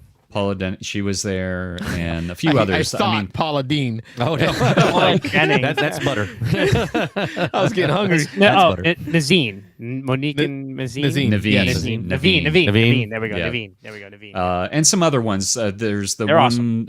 I like their videos. There's the one good female couple that they Tinker do Themer. YouTube videos. Tinker Themer from Australia. All the way from Australia? Yeah, they fly in for that. Yeah. Yeah. So anyway, so that would be the difference, I think. That was like the main difference for me. Just a larger gaming area, more YouTube personalities, and it's pretty much the same setup. Just like you grab a sign if you want players or if you want a teacher, and you grab a game and you hit the table. The only thing I didn't do, which Dan and I used to do when we went to like Escape WinterCon, we didn't sign up for any games like some people. Host games or whatever, and we're looking for X number of people. We really didn't do that, and I think maybe just because we were trying to focus on, because we haven't seen each other in a long time, Tyrants just gaming with each other. Yeah, and I was going to clarify that when Carlos said earlier, when I had my schedule, it wasn't so much schedule of shows. You don't need to explain. It was schedule of play demos, the guided demos they were doing. So we were playing games. I missed that so much. Yeah, the guided demos. I learned a lot of new games. And that's what Sobo does, Southern Board Game Fest in Lafayette, right? Lafayette, Louisiana. Yes, Lafayette, Louisiana. Over at the University of Louisiana, I think it was. Yes. One of their campuses. One of their campuses. One of the sub-campuses, yeah. That's what they do well is the teaches, and that's what I missed about Dice Tower East post COVID. Yep, they haven't got back to that yet. No, the binder full of here are all the games that are being taught. Sign up for teaches. Yep, I love that. I wish I would have done a couple of the games that they were demoing. But you were too busy watching Dan shower. What's that? You were too busy watching Dan in the shower? The little glass window. And Chad Stilson, just on the chat there, he points out the real big difference between East and West. They're opposites. Yeah. So, yep. Yeah. Chad's got jokes tonight. Yep. Now, do we even touch on the other comment? Do we? I agree. I don't know if we put it up there or not, but I agree. I agree. Third rail. I have gotten that feeling over the last month or so. Chad Stilson's comment is, I have a theory that Z and Mila are dating. Does anyone else get that vibe? Now, I know we are all watchers of the show. I agree. I have started getting that vibe about a month or two ago. About a month ago for me. I don't know. I don't think they are, but it I don't think feels they like are. they I are. think they just have like a brother sister. They're doing a lot of reviews together, and when Z talks, Mila stares at him while he talks, and she kind of gets the eyes. So I don't know. but Maybe I don't know. maybe I'm seeing I don't something. know about but that. During the pandemic, though, like so during the now things could have changed because a couple of years later. But during the pandemic, Z was doing some play-alongs at home, like some 2-player games. Oh, yeah. There was another lady there. He has a significant other that he's had for really? years, but I Yeah, have not heard anything about her in the lately. last 6 or 8 months. Yeah. Oh, I didn't know that. Yeah, there were several. He had a bunch of playthroughs with. Count on Dice Tower. Spread rumors. Thank you, There we Chad. go. I Here's know, the right? rumors. No, Here's yeah, the yeah, rumors. The one thing that I enjoy, if you go Leave that back, alone. if you go back to when Mila kind of like first joined the Dice Tower, and I think I've said this to you guys, watch those like either playthroughs or reviews when it's Mila, Chris Yee, and Wendy Yee, when the three of them are together, usually with like a Tom or a Z or whatever. You'll notice that Mila and Chris like kind of feed off of each other. I think they have maybe similar sense of humor. Right. Yeah. And every time like they would crack up on stuff, you could see Wendy like look over and give him the fucking We're after 10. We're after 10 now, It is man. after 10. Put the kids to bed. It's after 10. You can see her look over and give him the evil eye so many times, and I thought that was so funny. You know, like I think anyway. that's also just a function of like, so Chris is. I feel like Chris and I have a lot of common interests. Like Chris is that guy that makes jokes and is kind of always, and then the wife is always like, why, you know, Another stupid joke. Another come on, really, dude. I think he's Like, hilarious. Enough of the man. dad jokes, right? I love it. Yeah, Yeah. I like. But it. anyway, yeah. No, the whole crew, man. I really like. I feel like the new Dice Tower, right? You've got all. Yeah. They have a such Good a mix. good mix of diversity, background, as far as just players, people, age ranges, kids, no kids, Yeah. family, where they grew up, experience life. It makes it so much more well rounded. Where like you could really get an idea when they all review a game, if they all love it. You know, it's okay. And, you know, so even the people like I perk up. yeah, they kind of perk up. Like I'm generally, I think Chris Yee and Delicio are in my wheelhouse of games. Yeah, Chad says, "Oh yeah, Chris got the puns. Yeah, Love it." Yep. So when everybody loves a game, you go, okay, I got to pay attention to that. You know, I can tell when Chris Agreed. or Mike don't like a game, but if they like it and everybody else likes it, okay, that's the game I got to really pay attention to. Kyle out of Chicago, also known as Mr. Jeeves, also known as Hall of Fame photographer. There you go. In the Yeah. BGG Hall of Fame, says, "I thought Camilla is friends with Chris and Wendy, and that's how she got on the Dice Tower." I think that is. She got on. I know she got on. She started coming to the game days. Her and her husband, her ex-husband, was in the military, and they relocated to Miami on a military stay. And she started showing up for Tom's game days in Miami, and got to know cool Tom. stuff or whatever. Yeah. Yeah, mhm. Oh, cool. That's how Tom found most people Yeah. that Tom knows have been like From the game group met, down there. like game groups or game days, or like Mike Delicio was volunteering at conventions and always helping out. So it's like that goes back to, if you want to get involved and do stuff like this or anything like this, you have to just start volunteering or showing up or commenting. Like I started commenting on the show, and then I called in, and all of a sudden now you're I'm on it, here. right? Yeah. Yay! Yeah. And I mean that's really what it is. Is like it's participation. You know. Yep. Agreed. Step one: be there. Speaking of participation, call in. It is Call a in. call-in show. I Participation. was being subtle. Mike was. Yeah. Rob was just like, I'm gonna hammer it home. Hammer on Yeah. that Is one. this thing Yeah. on? You got to hit him over the head with it sometimes. Don't People make me forget. call in again, because I'll do it. Well, you know? Nick Oben specifically said 2 weeks ago when we were doing our updating our list, he said he had stuff he wanted to kind of to talk about, but when we got into our list, he was having more fun listening, and he didn't want to call and stop us. So we keep hearing that. But yeah, call in. Chad Stilson in the comments says, "Pretty rad to see Sam starting to contribute to the Dice Tower again." Yeah. I am with Chad on this one. He was there. I was always Yeah. a Sam fan. Yep, Sam was there. Yeah. Yeah. Pablo says, "To even it out, I'll go on the Dice Tower chats and say I think Rob and Carlos from Beans and Dice are There you dating." go. Yeah, do that. Do that. I'm all for that. Amazing. That's amazing. great. Good stuff. I love this crowd. Yep. All right, so Dice Tower West. In summary, is it a buy, try, or deny? Was it worth it? I think you have to go at least once. I'm definitely going back next year, as long as I have the means to do so. Without a doubt, I'm going back next year. I just Yeah, have to- it was very enjoyable. If it was 1 week later. If it was, you would have been there. No, it's always like even next year. It's the week before spring break here. Oh, So like yeah. going there for 4 or 5 days and then coming home and then doing a family trip or doing something for family. Yeah. But if it's That's spring the break, great part about Dice Tower East is it's 4th of July. It's Yeah. summertime. The kids are off school. We don't have to worry about that. I mean, if it was a week later, I'd bring my kid to Vegas. Him and my wife would enjoy the buffets and the shows and the magician. Yeah. Like they would be a million things for them to do in Vegas. It would be actually be an amazing trip. Like if it was a week later, but Just not CC's. we're down for CC's. This is good. That's my jam. Yeah, I like some CC's. Great, man. I'm gonna I make don't it know if out. Vegas has CC's. I'm gonna make it out one year. Hopefully next year. We'll see. Yeah, I'm planning to. I would hit a buffet. Oh, and Ben, you didn't mention Ben. Oh my gosh, Oh, seen Ben there. Yeah. Oh, all right. So Tell last us that story day, real quick. Tell us that Yeah. story. last day we're playing. We were Tyrants. either playing Tyrants. Mansions of Madness No, or it we're had to be playing Tyrants. Tyrants of the Underdark. I think it was Tyrants. it might have been Tyrants. Well, the picture you showed, he was holding up the Tyrants box. Well, there's a little bit of a there's story behind that. Okay, So, I'm getting ahead of you. Go ahead. and for those that don't know, like if you were in the Discord, you'll see like every time we had like the Dice Tower West 2024 thread going, and every time we would play a game, we'd post a picture of it. Well, I mean, it got to the point where Tyrants was like, Jesus, third time. I think somebody said something like, it's the third time already. Like there's other games there. So Dan was holding the box covers and, he's doing his deadpan faces. Well, we kept thinking like, we got to keep raising it up another level, So like Dan's running across the hall and I'm taking a picture from like way out and you have to zoom in to find him. Yeah. And so anyway, the last day, again, we were either playing Tyrants or Mansions of Madness. And we're sitting there and I look up and literally the table right behind Dan, I look up and I'm like, Dan, turn around. That guy looks just like Ben. And Dan turns around and Ben looks up and he's like, hey. And then he sees Dan. He's like, oh my God. So of course, we get up and we like hug each other. Oh, how you been? And blah, blah, blah. We got to play a game together. Unfortunately, we didn't.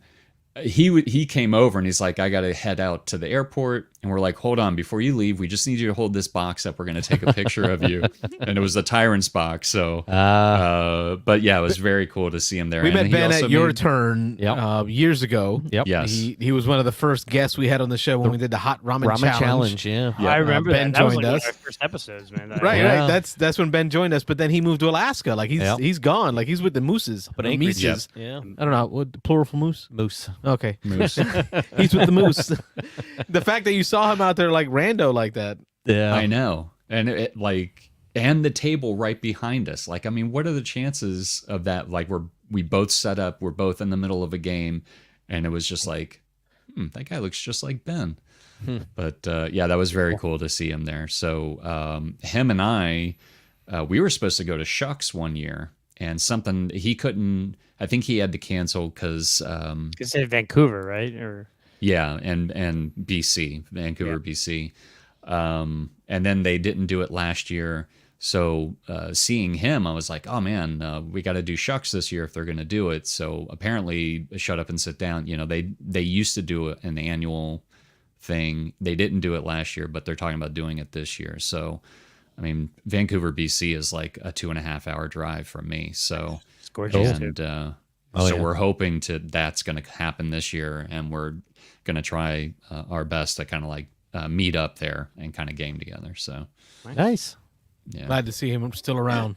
Yeah. yeah, Yeah. and Very he cool. looked good. Like he, I was trying to remember last time. I think he might have had a beard or something when I saw him or talked to him last. He moved to Alaska. What do you expect? Yeah. Yeah, Of course. right. You got to have It's a a thing. beard, but yeah, he looks good. I Was was it- happy to see him. Reverend was the movie with the Revenant. with the- Revenant. Oh, Revenant. There you go. Leo. Yeah. yeah, with Oh, the yeah. beard and looking all like a. I need to go back and watch that ramen episode because like Diego and his wife were on that, and Oh, that's Rachel. right. Yeah, You were Mo on was that. there. Mo, yeah, Mo was there. Muhammad was there. Yeah. I think I That's- plugged in like a bunch of mics and That was man, a we great used to- We used to episode. do That silly was- stuff. Had That like was 8 one of the people first there or couple something. episodes I remember watching of you Yeah. guys. And I'm like, this Memorable. is fun, man. I want to be there.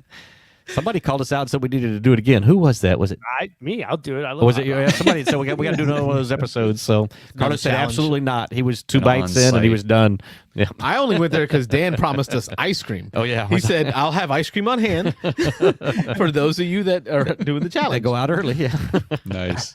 Yeah. Anyway. Speaking of ice cream, there's an event going down at the location formerly known as Your Turn. Uh-huh. Yep. It is a creamery. What's the official name? Oh man, it's something creamery. All right, so Wesley Chapel Board Game Group, run by our friend Nick Oben, is going to be at the Zephyr Hills Creamery. It's ice cream it's in Zephyr Hills. downtown Zephyr Hills. It's where your turn used to be. Yep. Yep, right in the same spot where Your Turn used to be. They're going to have a big games bash for next month. Check out the Discord. We posted up an event for it, so I know a lot of my beans are going to be out there playing games. 2 to 9, I think. So yep. Yeah, so 2 to 9. So Big Game Get Bash is separate. So this is the Wesley Chapel Board Game Group has their monthly board game meeting up there. There's also another Big Game Bash down in Fort Myers, Naples. Fort Myers. Yep. Fort Myers, yeah. So that just Have they announced that one? yeah, they did. It's I saw it on okay. Facebook. People can already register for it to go sweet. to. So that's again, what's his name? That's Joey Evans. Joey Evans at his church down in Naples. They have it. It's gonna be Friday and Saturday, sometime next month. Oh, cool. Yeah, they said they were going to try to do it quarterly or something every 3 months. That's about right, I guess. Yeah. Yeah. Cool. Awesome. But yeah, I'm unfortunately not going to make the Nick thing. So that's a week from Sunday. I think that Nick's doing the his over at the Wesley Chapel, the Zephyr Hills. Or is it Saturday? Saturday or Sunday? Saturday, yeah. Is it Saturday? Okay, my bad. Saturday. So I'm not going to make that one. Unfortunately, I'm going to be out of town. I told him I was coming, and then I forgot, so I got to let him know. But if he's watching, sorry, Nick, not going to make that one. But I think it's the 30th. So That it's the sounds day right. before Easter Sunday. Yeah. Okay, cool. And then in the news, we saw the annual report, the 2023 report, behind the scenes stakeholder report, come out from Stonemaier Games. I know Wayne and I both were interested in that. I read the article. I've seen comments to it on other channels, other content creators talking about it. Kind of a conversation about how this year, 2023, revenues were announced to be 16.7 million, but in context, they talked about 2022 being, I think, the highest grossing year for revenue, which was at 20.7 million, and I think in 2023 it was in the 19 millions. Yeah. Right? But I don't see it in the article here, but I remember being He 19 netted million. more this year, though. That's the cool part. Even though 16.7 is in mils Really? this year, he does put context to it, and he talks about how he changed. Jamie Stegmaier, who wrote this for Stonemaier Games, talks about how he changed his distribution model. He signed up with one distributor for games, Right. so he's not warehousing the games himself anymore. And then I think it was the dealing with the bigger box stores.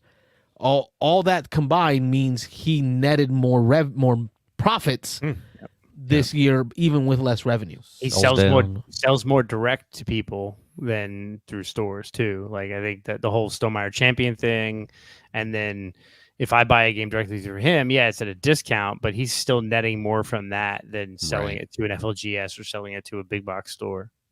Yeah. Okay. Yeah.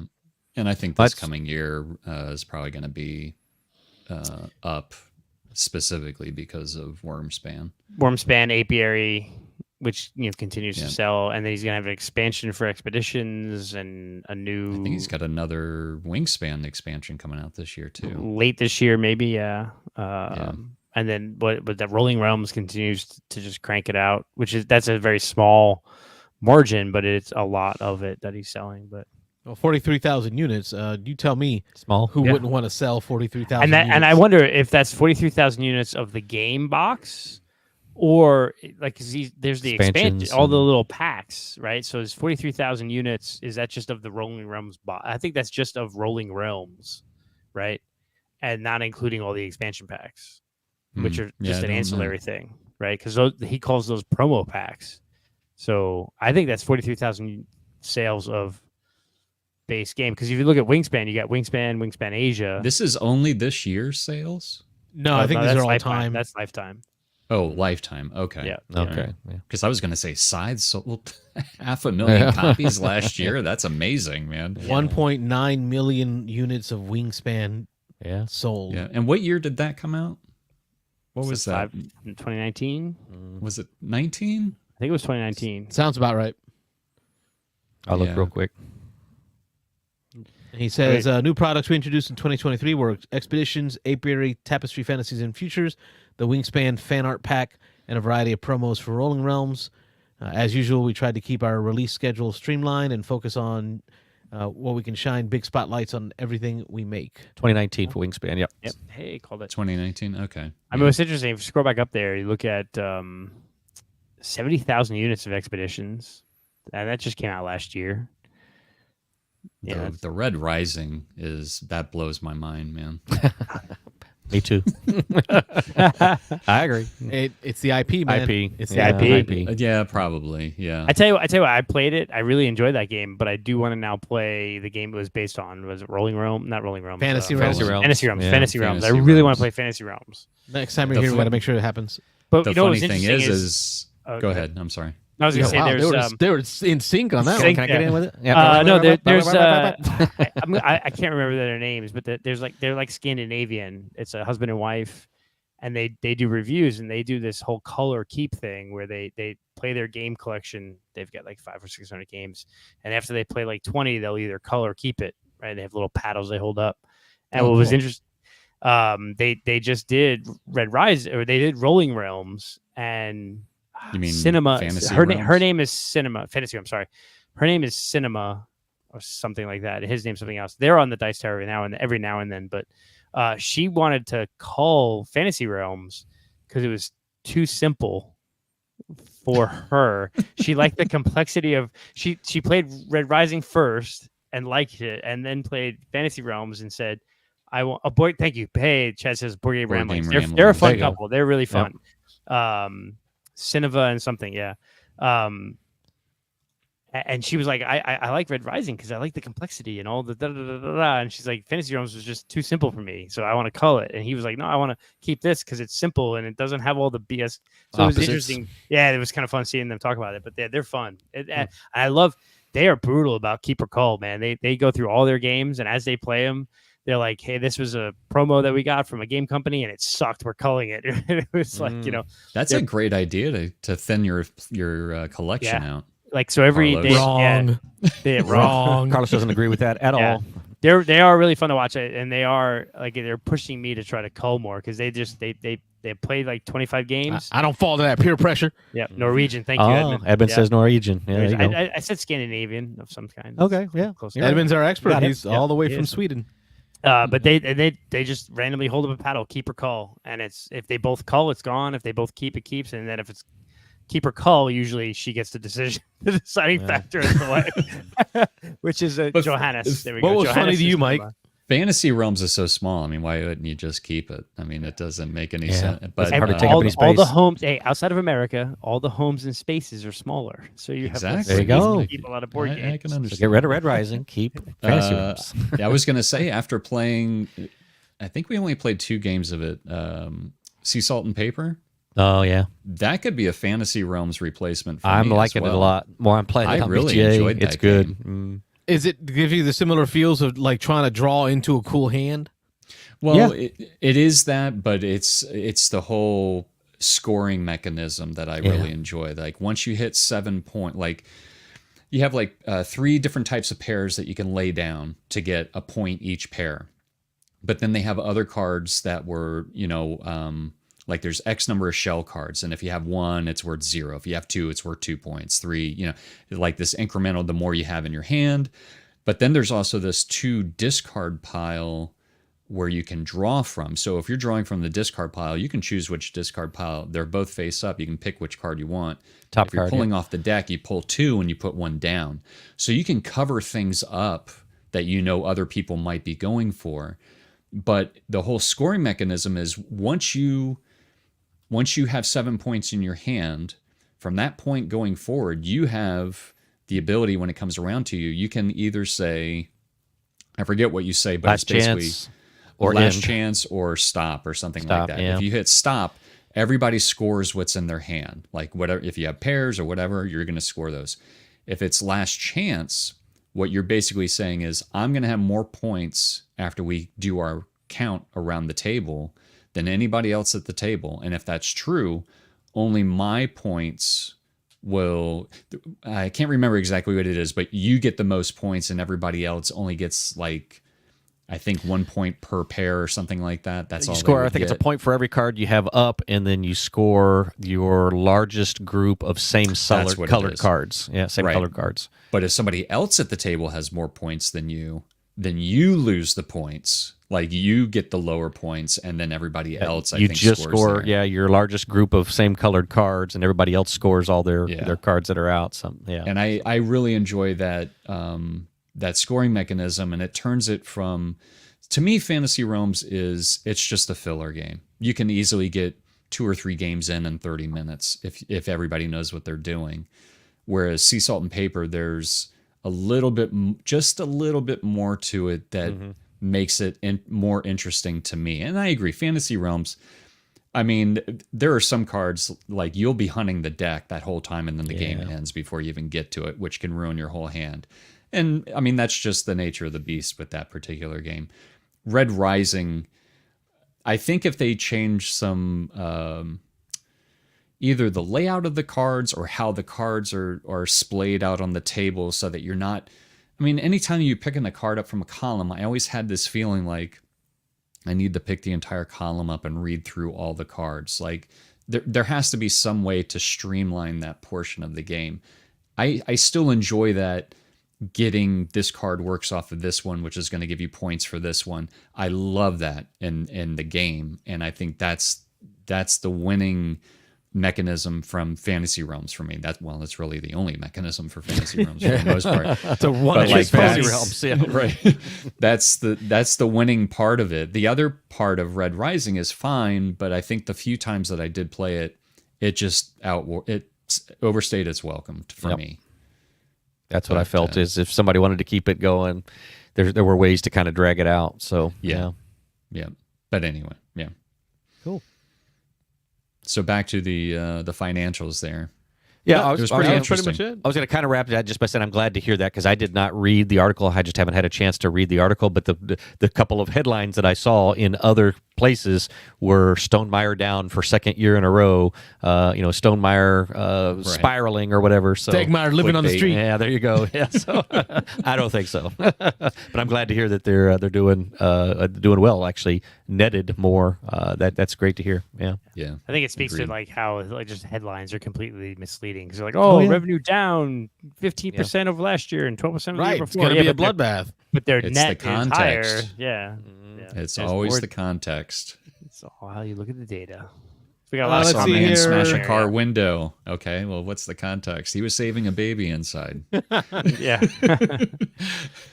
So Oh, Stephen I wanted to Seitz- talk a little bit about halls real quick. yeah. Let's I think see, it's inside. let's- We have a new commenter here, Oh, Stephen. man, I don't nice. recognize that. 40 Yeah. to 50 games NBO. of Sea Salt and Paper. Awesome. He said it's his daughter's favorite game. Yeah. Yep. And then he talked about how she's getting the expansion in her Easter, basket. Sweet. He is risen. Hopefully she's not She watching. could be watching. Spoiler. You get Not, the- not you- after you 10, get- don't let her watch. Get the color bonus. with Mike and Get the around. color Dangerous. bonus, yes. and your Yes. points Yep. if you hit it. I got to yeah. try And that then out. The So expansion for Is it Fantasy available Realms. out in the wild?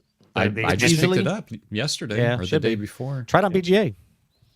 Oh, BJ has Yeah, it? BJ's got it. Yeah. Okay. Do they have the expansion yeah. too? Board Game Arena for those who don't know. Board Game nice. Arena I always online. said, And the cool thing is it's a super tiny box Oh too. yeah, just a little deck of cards. I saw the pictures of you holding it. And Yeah. is So it the big ex- hands or small box? I wasn't sure. Were you looking through the expansion- window or what were Expansion. you? Oh yeah, there you go. In the bathroom in that window. The expansion is just a few more cards that you add to the game. So yeah. Yeah. Anyone play the expansion here for Fantasy Realms? I own it, but have not yet played it. It's, I haven't it's played right here on the Fantasy Realms, shelf. no, He Honestly, mentioned it, and I started looking at my shelf like, I know I have it. We just never busted it out. Yeah. There's actually So- two expansions for Fantasy Realms. Are there? Ooh, okay. Yeah. Okay, now you made me feel like crap again. Now he's got to get the other one. That's very good. Carlos is Go going to fight pull it. up Amazon. Our No. favorite Texas game pusher, Chris, always gets us to buy I games. call my Game Calls in, dealer. yeah. as well. Game dealer, yeah. I call my games very quick. If I don't enjoy it, it's out. Or if they tried playing it, unless my family likes the game, then of course you got to keep it. Yeah, that's usually how it Yeah, goes, of right? course. Yeah. there's several games on my shelf where my kid keeps wanting to play. I'm like, why? Come on, so many more games we can play. So all right. Well, I want to talk a little bit about the haul that came in for me. This one is the expansion to a game that I find this to be a great filler game, great family game. Let me move this out of the way. This is Antoine Bauza, Seven Wonders Architects. Metals is the new expansion. Nice. In the Metals expansion, you're going to be adding these cool, guess what they are? Metals. You're adding metals. Metals are going to be objectives that make the game more asymmetric. And this is, you can see a very small box, so it's very thin. You're really not going to keep it. I only kept it for reference to show y'all what's in it. You're not going to really keep this box because it's supposed to all kind of fit into the big box. Mm-hmm. Uh-oh. I see lid lift. Oh. The lift is strong with this one. Well, hold on a second. This is Carlos's game, so we know how he puts stuff away. How it's packaged. Let's look. Listen, I can ruin stuff easily, right? I easily ruin stuff, but this is supposed to be dummy proof. This is supposed to be dummy proof. Like it comes in here in this awesome game trays, right? So you got the addition of the rule book, the new expansion rule book, which really doesn't change too much at all. We'll talk a little bit about it. Here's the original rule book, but everything's in these cool, almost what do they call it? Game trays with a Z? Yeah. Plastic vacuum form trays. So you get 2 new expansions added. You get one for Rome, which has the Colosseum as its wonder. So you got Rome, and you're building a Colosseum for Rome. And then their ability it was a pretty cool ability that you're adding here. What you're adding with this ability is the ability to take from your opponent any one card they have face up on their board. So and I think it's any opponent, put it in front of you. So when you build that part of the wonder that allows you to trigger that ability, you can take any card from anyone else. They get to replace that card by drawing a card, and they hold it face down in front of them until the start of their turn, where they reveal it and trigger that card. So they don't lose a card; it just gets changed out. So it represents that that confrontation that the Romans were known for. That nice family feel. Oh yeah. If that card let them flip something, does it unflip, or is he keeps everything all flipped? Ooh, getting deep. You mean like the wonder? Yeah. Yeah, if you trigger it like you would any card that you received, and then you take your regular turn. So whatever that card triggers, whether it meets the requirements for building the next step of your wonder, because remember, it's not optional to build the next step of your wonder; it's a mandatory. No, but if I take a card from someone and that would have given them a flip or something, they unflip. Yeah, do they unflip or no? No. You don't lose what you've earned. Okay. You only get a new thing when you flip that new card. Nice. So that's the Rome. And then the next one is and which I don't even know who these folks were. I don't know. They get a wonder that Egyptians. Yeah, maybe. Well, what they the can do is the royal game of is an ancient game in. And that's what's weird to me, because it's not the Romans, it's Rome. Like it's the city of Rome that you're getting here. Was a city in.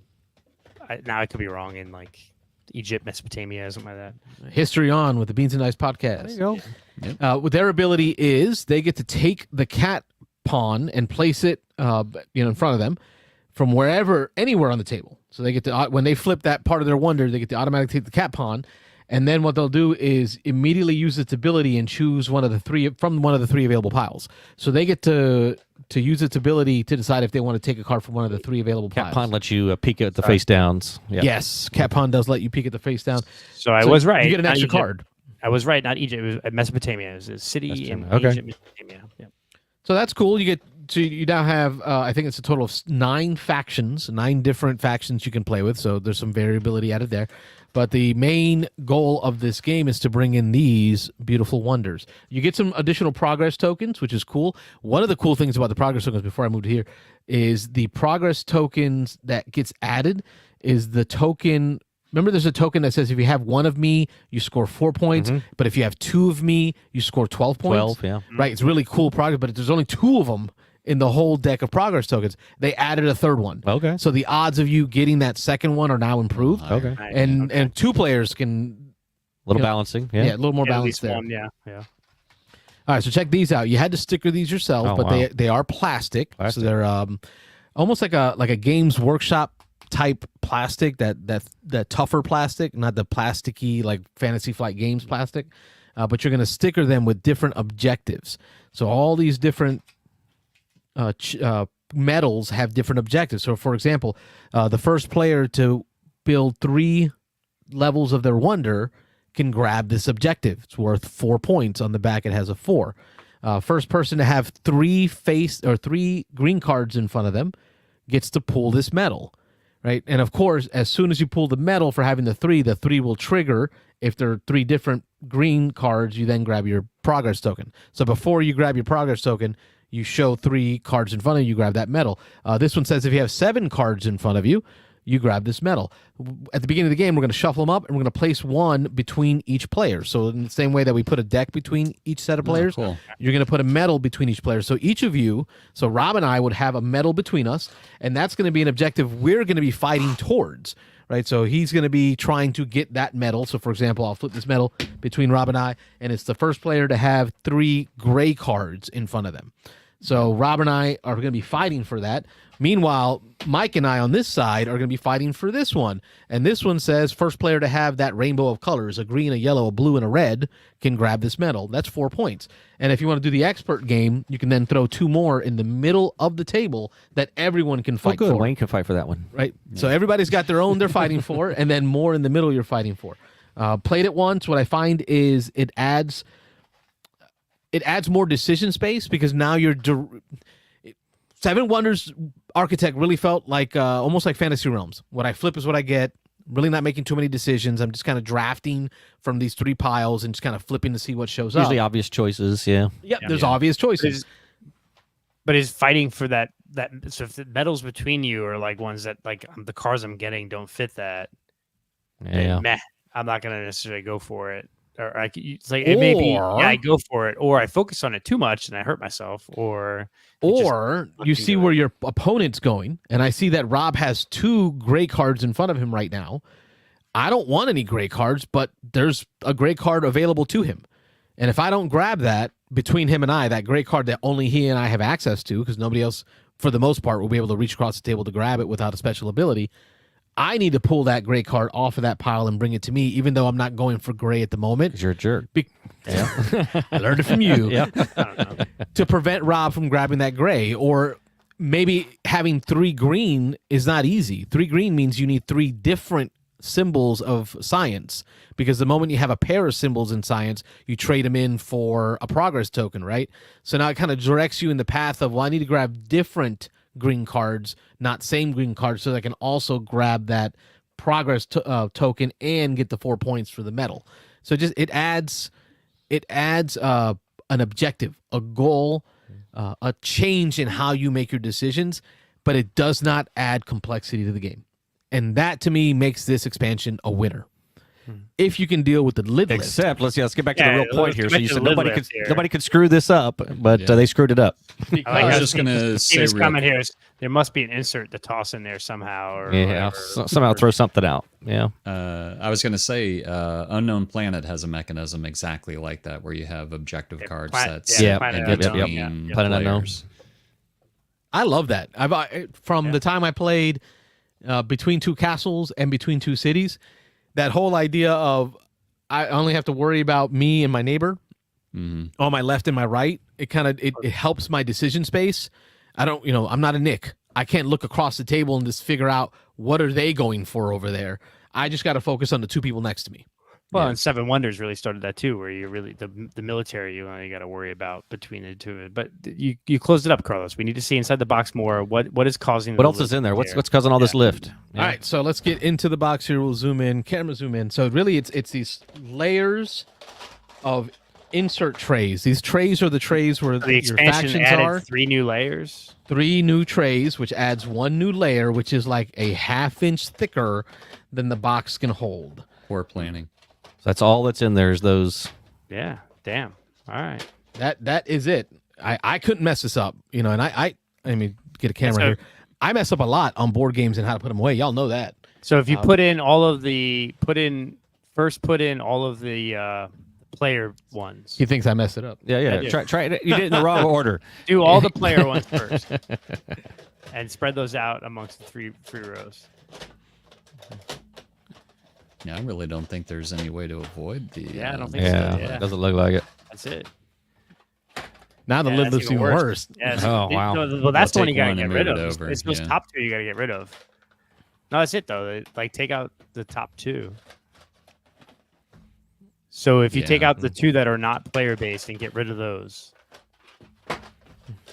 Yep, You could there probably go. put the Done. metals And then in, just in that big one. you just Put the metals in That's the it, center. right? That's how There you do you it. Just go. pour those Now we're in there, talking. right on top. There you go. Hey, Now we you're gonna- Spread them around a little bit with your hands. We got Spread them around a this. little bit. There There you you go. There Flatten you them out. go. There Now you got it.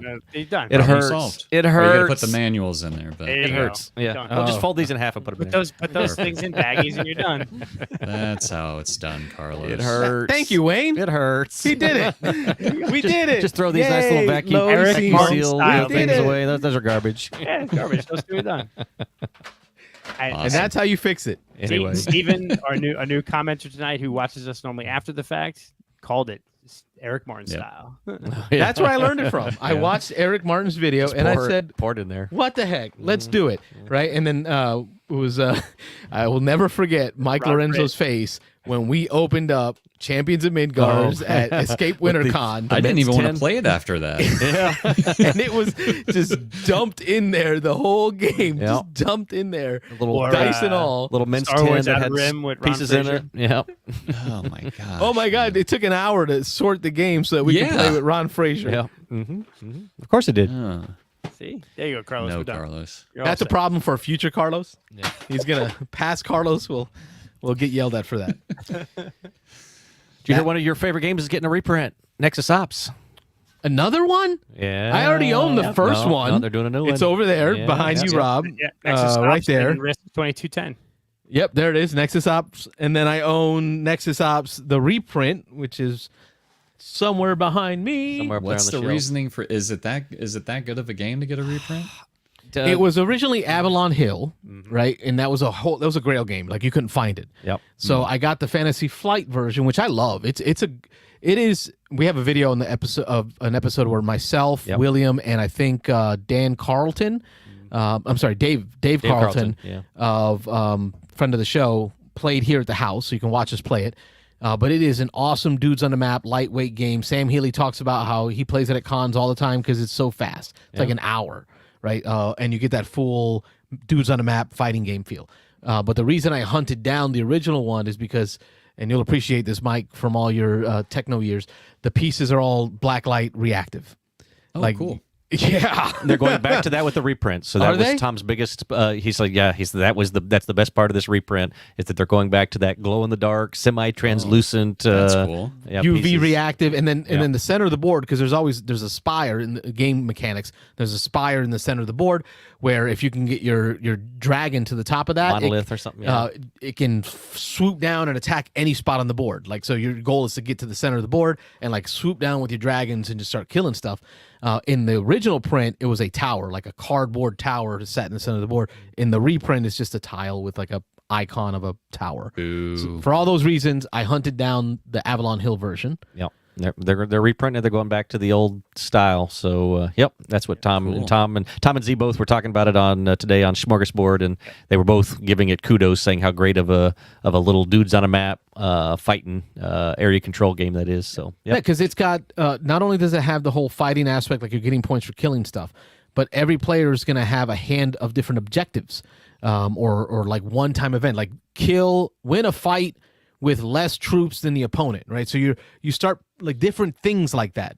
Win a fight with only one surviving unit at the end. Win a fight where you kill a dragon, right? So all these different objectives that are hidden that you're going to be trying to score regular open scoring points that are out there for like fighting battles, but then you're also hitting them with, and I got this secret objective, right? And it's simple enough to play, but it has that Command and Conquer, I think it was a game series, the PC game when we were kids. Yeah, the RTS. Yes. Okay. It's got that feel of I need to go out and get resources, gems, in order to spend those resources. So I need to get mines that provide resources every round that I'm going to use to then buy more units. So it gives you those objective spots on the board to fight for. And then every spot is different. You got these fungus spots. You've got the fungal forest. You've got the crystal mountains, and you got the lava spots and the liquid. I can't remember what it was, but different units do better in their terrain. So like the mushroom people get pluses to their combat when they're fighting in their fungus forest. The lava striders are the only ones that can walk through the lava spaces. The rock crawler, rock jumpers can jump from one rock space to another space.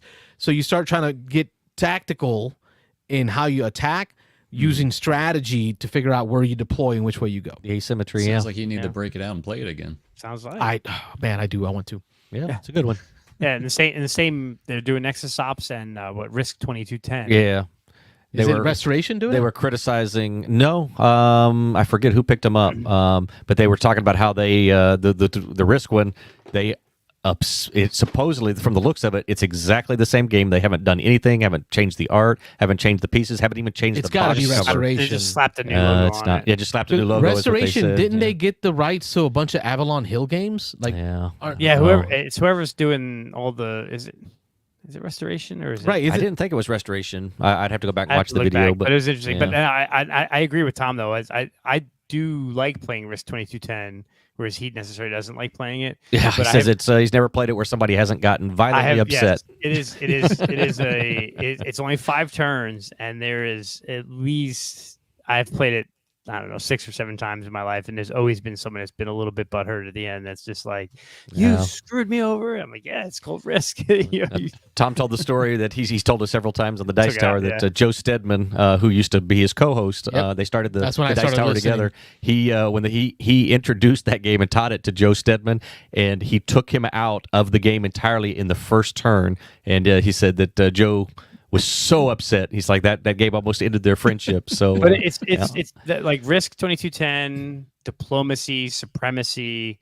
These are games that if you guys know about Diplomacy, I'm sure. yeah. Supremacy is similar to Risk, only there's like you get to a certain point where you create nukes, and once you create nukes, people just start nuking the planet, and the game basically ends when you get so many nukes on the planet because it becomes unlivable.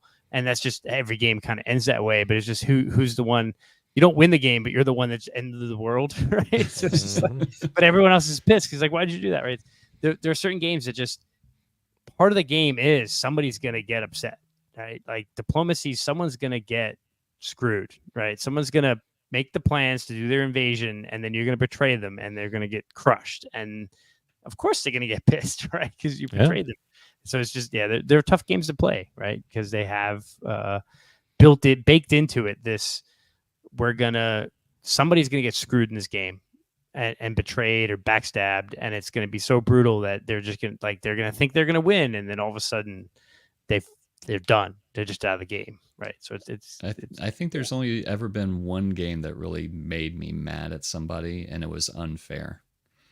Oh, really? Unfair. The game Unfair, and I think it might have been Raphael that I got pissed off at. is that the fair carnival themed game? That one is very take that. Fun fair and unfair. Well, I mean, it's in the name, and I was setting up for something big, and Raph screwed me over, and it totally Did he send ruined my the entire game. building inspectors?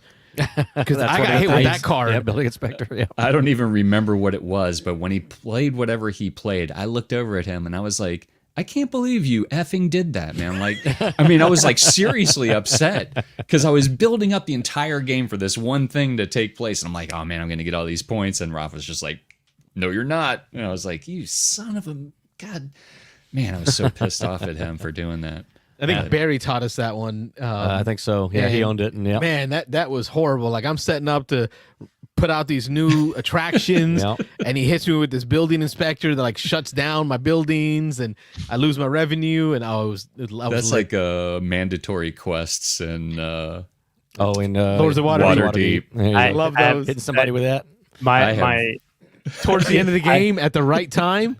I freaking love hitting people with that, man. I will somewhere in the next 30 or 40 years, probably, I will be on my deathbed, and I will, or I will be like somewhere, and my wife will come in, and we played a game. It's got to be 4 or 5 years ago now, where she was winning the entire game and had set up this final turn in Lords of Waterdeep that was great, and I played a mandatory quest on her that screwed up the whole last turn, and I end up beating her by 1 point. And you slept on That's the couch for 6 amazing. weeks. Right. I like I'll be like 90 years old. I'll be like hopefully going out on a nice easy way out, and she'll just crimp the cord and be like, "You fucker, you beat me by 1 point." It'll just because it comes up every so often. Remember that time you beat me by 1 point? It was what it Of course. Love it. Never forget that. Wow. That's fun. All right, one more Hall thing. This quick comment here. I was like, hold on, let me go back up here. I did not know this. Have you guys played Conquest of Nerath? It's Had no idea it Haven't was heard even of a it. thing. Yeah, No. Axis and Allies themed D&D game. I gotta look that up. That sounds cool. Now, I have desired to play the Axis and Allies zombie game. Zeno's played got it. that, He yeah. talked about it. Brian Zeno. How it was a must buy. Like it adds a AI zombie faction that's running around eating the world while you're trying to fight a war. And this year, Carlos, you were playing Axis and Allies D-Day with me. Okay, June. It's a must. Let's We make have it to happen. do it. Father's Day, Yeah. June-ish, right? That's usually D-Day and Father's Day coincide-ish. Is that the 2-player one? Yeah, well, it can play up to 3. So like you guys, like, Oh, it like- plays 3? yeah, it could because one person can play the British, one plays the English, and one plays the Germans. So you Okay. can play up to 3. So we could do 3-player if you guys want. Yeah, either way, no matter. Yeah. Yeah. I just wondered. I thought that was just a 2-player exclusive, but yeah. Nope. Yeah. So I wanted to show off my BGG marketplace haul. Your new sack? Yeah, you got a new sack. I do. it's big sack.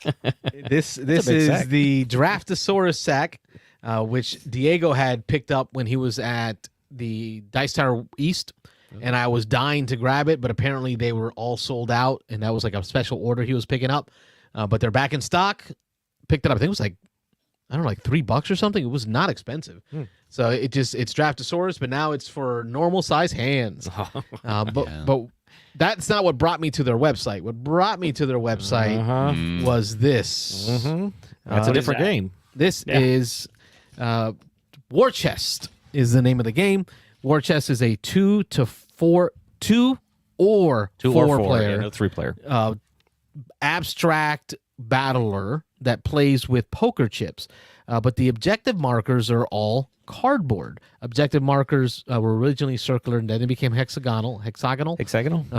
But now, thanks to BGG's Geek Market, I can swap them out for these Bakelite plastic, where on one side, you can see it's actually etched into and painted fill.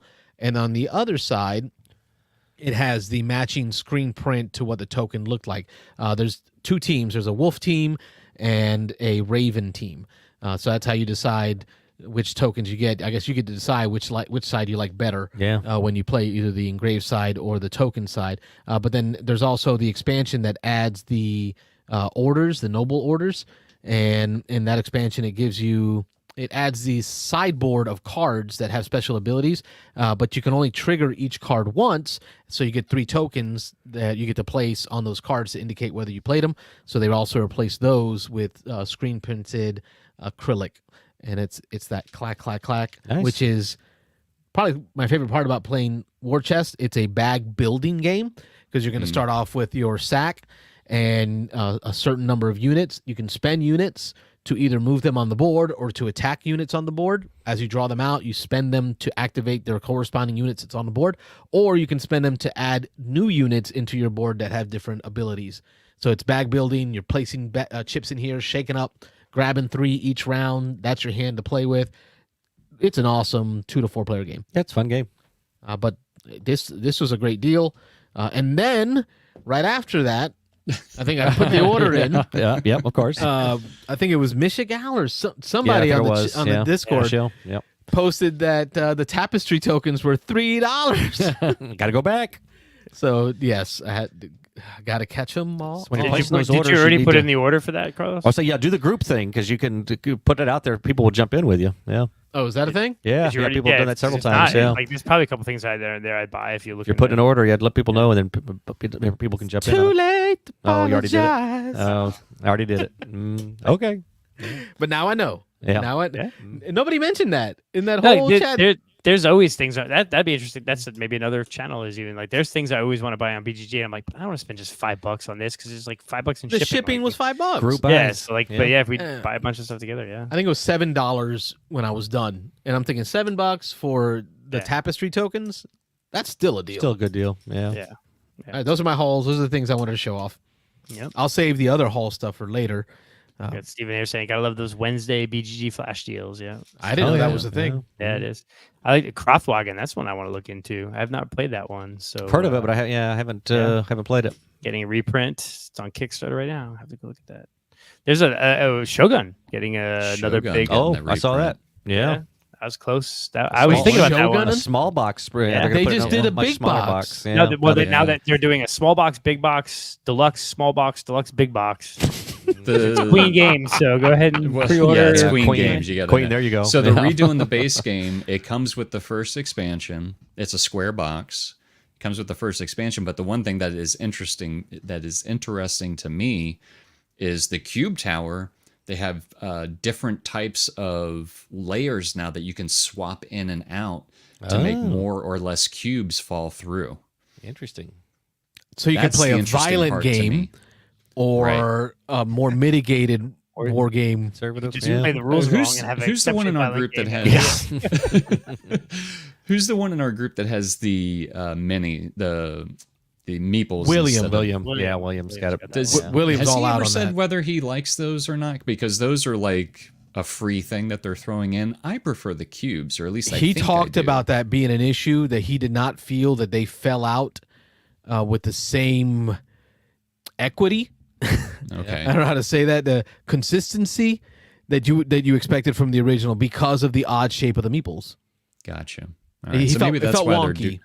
yeah, maybe that's why they're doing the different layers that you can swap in and out of the cube tower. But they're to- still doing the samurai meeples? Yeah, that they're throwing it in as like a bonus, and they're Bonus. they're doing the 3D printed buildings, and it I kinda makes me almost wanna get ordered those with the tapestry. Almost ordered them with the tapestry pieces. I'm glad I didn't. ordered. The buildings. Because the BGG show- Marketplace has them. Oh, okay, yeah. The I little have those buildings. in my big box, and I would like to go back to a small box because I'm never going to play all the expansions, and it's just taking up more room than what it needs to. I think in my opinion, there's enough there in the base game I to agree. Yeah, keep it going. That's fun. I'm not interested in adding a bunch of stuff to it. I know William, several times he's tried to set up games. Actually, has played games. I remember at Armada, he did one with a couple of the expansions, and he got a good group of people to play that. But yeah, the base game's plenty for me. There's enough going on in that. Yeah. Yeah, it's Cool. Bunch of they have the new Adventures of the South Tigris is out there as a Kickstarter. What was the other one? The Shipwrights, didn't I just come out? no, Yeah. the Redux. Yeah, Yeah, they're redoing it again. Yeah, or redoing. Yeah, redoing it. I guess probably first Did time, you but see- yeah. See, Tom said that he rated Shipwrights a 4 Oh, the first time yeah. he played it. He played the Redux version, and it's moved up to 5. a 5. Yeah, went to a 5. He still doesn't like it, but it's better than the first one. Yeah. Yeah. Mm. I did back the Flashpoint Fire Rescue Legacy. I'm glad you did. 'Cause I was So- thinking about it, but yep. Yeah. So tell me, because I never played Flashpoint. Oh, it's good. and it made it seem like it was a big deal. What's the deal with that game? So Flashpoint is kind of like a pandemic-y. It's like Pandemic, right? So Cooperative. everyone's a cooperative game. Everyone's firefighters. The base game is just generic firefighters, but there's expansions that have different types of firefighters that do different things, like the EMT specialist or the hazmat specialist. And the mechanism is pretty good, actually, like coming from the son of a fireman, of how fire spreads in a house where hotspots happen. And if you get multiple hotspots together, you can have a flashover. And you're basically, the whole game is you're trying to put out the fire, but you're really just trying to manage the fire and not have enough damage to the building so that it collapses, so that you can go in and rescue people. Gotcha. And you win Or the game. objects. either- You're not sure Yeah, what you're not- they are yeah, yet. they're face down it could- tokens. You think it's you have to go over there. It could be a blank thing, or it could be a human, or it could be a dog, or a pet, cat, or whatever, yeah. a cat, or whatever. And you have to save so many people or put out all the fire. Rob would throw the cat in the fire. The cat, if he yeah, the ever cat, got the cat can screw that. Beans and Dice is not Get endorsed. that dog, but no, the cats can stay. Animal cruelty, anyway.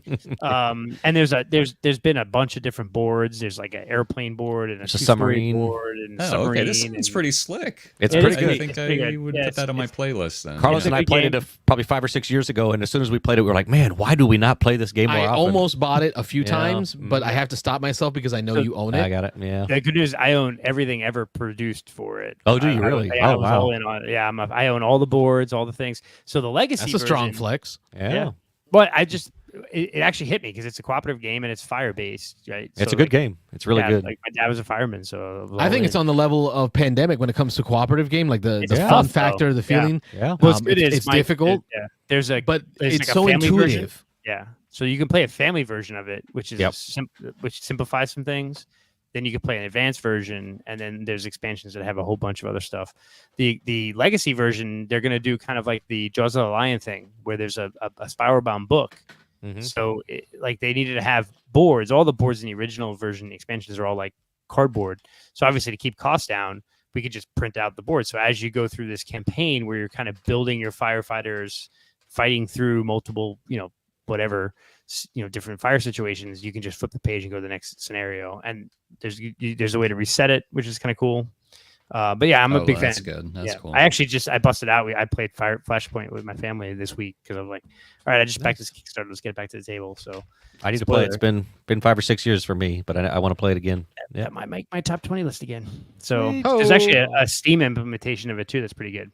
It's pretty fun. Cool. I didn't know very that. Cool. Yeah, Steam has a nice implementation. So yeah, I'm excited about that. Carlos is fixing his game. Just to kind of throw games in there that old games that we haven't played in a long time that when you play, you're like, why haven't we played it? Mansions of Madness, man. Oh yeah. Oh, so good. Yeah. We taught that one to Mason too. Like that was the first time he Is played. it the new edition, second edition, obviously? Yeah, the second edition, yeah. right, with the app. And I'm waiting for I've third only edition. played- But, yeah. what's that? I'm waiting for third. There's going to be a third soon. I there has Think to so? be. But go ahead. Really? I really I wish think they would. so. I really wish they would just come out with more missions for the second edition. Yeah. But we buy them digitally. There's a lot of stuff there for that second edition. It is. I've only played the first. I fall into that trap. Like I'm always teaching somebody new the game, and I just play that first scenario all the time. Yep. So it's just like, let's just play. We don't need to play like one of those super long scenarios because you can pick a scenario based on length. 4 or 5 We hours. picked one that was like 4 stars, but it claimed that it was like about 90 minutes. And we're like, let's try this one. And it's the one where you show up in the town. Oh, the town riots on you. Yes. Oh, yeah. And Yeah, it's we'll like play the that one. Yep. the mer people. or Yeah. the- Because it's like on the they- docks. Yep. Yeah, near the that docks. one fucks you up. The first time we played, I think the game was maybe 30 minutes because we lost so Lost so fast. quick. And then Mason was like, this game is amazing. Let's play it again. So we set up the same exact scenario.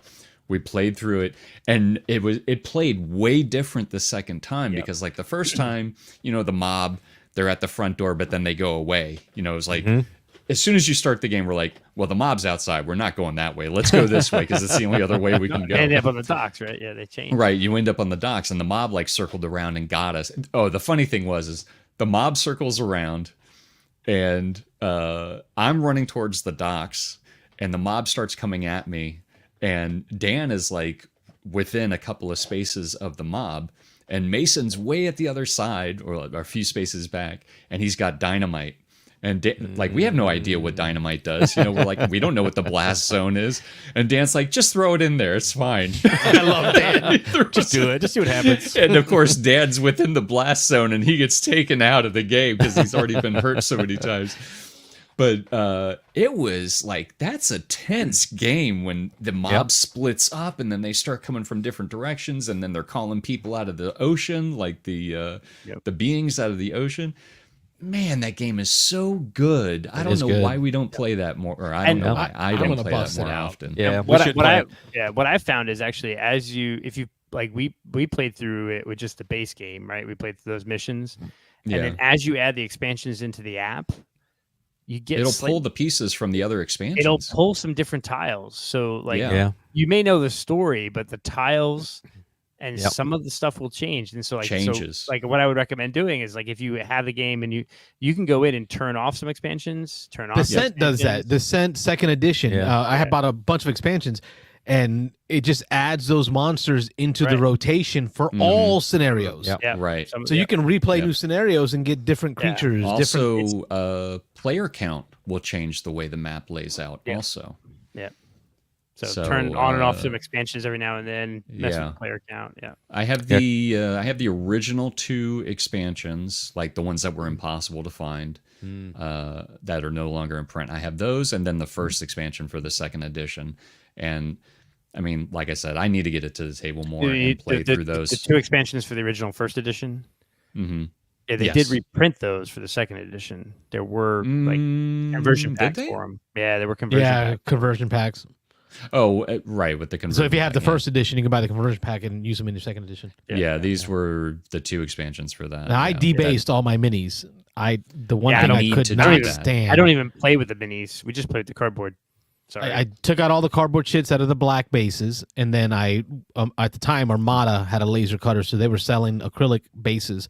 I rebased all the minis unpainted on acrylic bases with clear bases. Yeah. Yep. Yeah. And that's great because the artwork on the board is beautiful. But when you lay down a creature that tree thing, it's like a 4-inch by 4-inch square. It covers up the whole table. Yeah. But now the acrylic lets you see the beautiful board. Yeah. There's I plan to do that. Yeah. As a Carlos and I played with my 2 older kids, and I don't know if you remember, we played through like 4 or 5 of the scenarios. Emmy loved it. My daughter, she was young. She had to be like 10. At least every 6 or 8 months, she'll ask me. She's like, "We need to play that game again." So, yep, she really enjoyed it.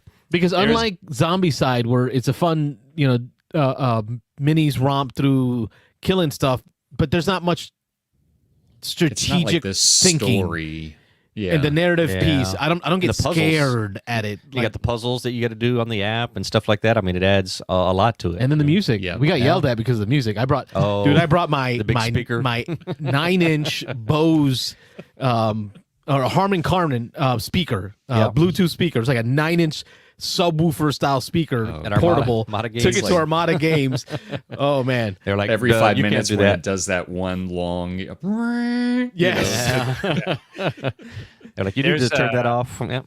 There's an upcoming Michael Fortino came around that corner and he just looked at me and like pointed. Yeah, like turn that stuff off. There's an upcoming Kickstarter later this year that is very much Bastion's Madness feeling. That I'm like, it's called Horror on the Orient Express. Oh yeah, I saw that. Yeah, and it's I thought that was like an expansion for Unfathomable. I thought it was going to be that type of game. It's a standalone game, and it's the Orient Express. So there's gonna be like a train with your meeples moving through the train, and you're like being attacked by either Cthulhu monsters or vampires or like all kinds of like scenarios where you have to like fight through it. Here I'll present. Yeah, I saw that.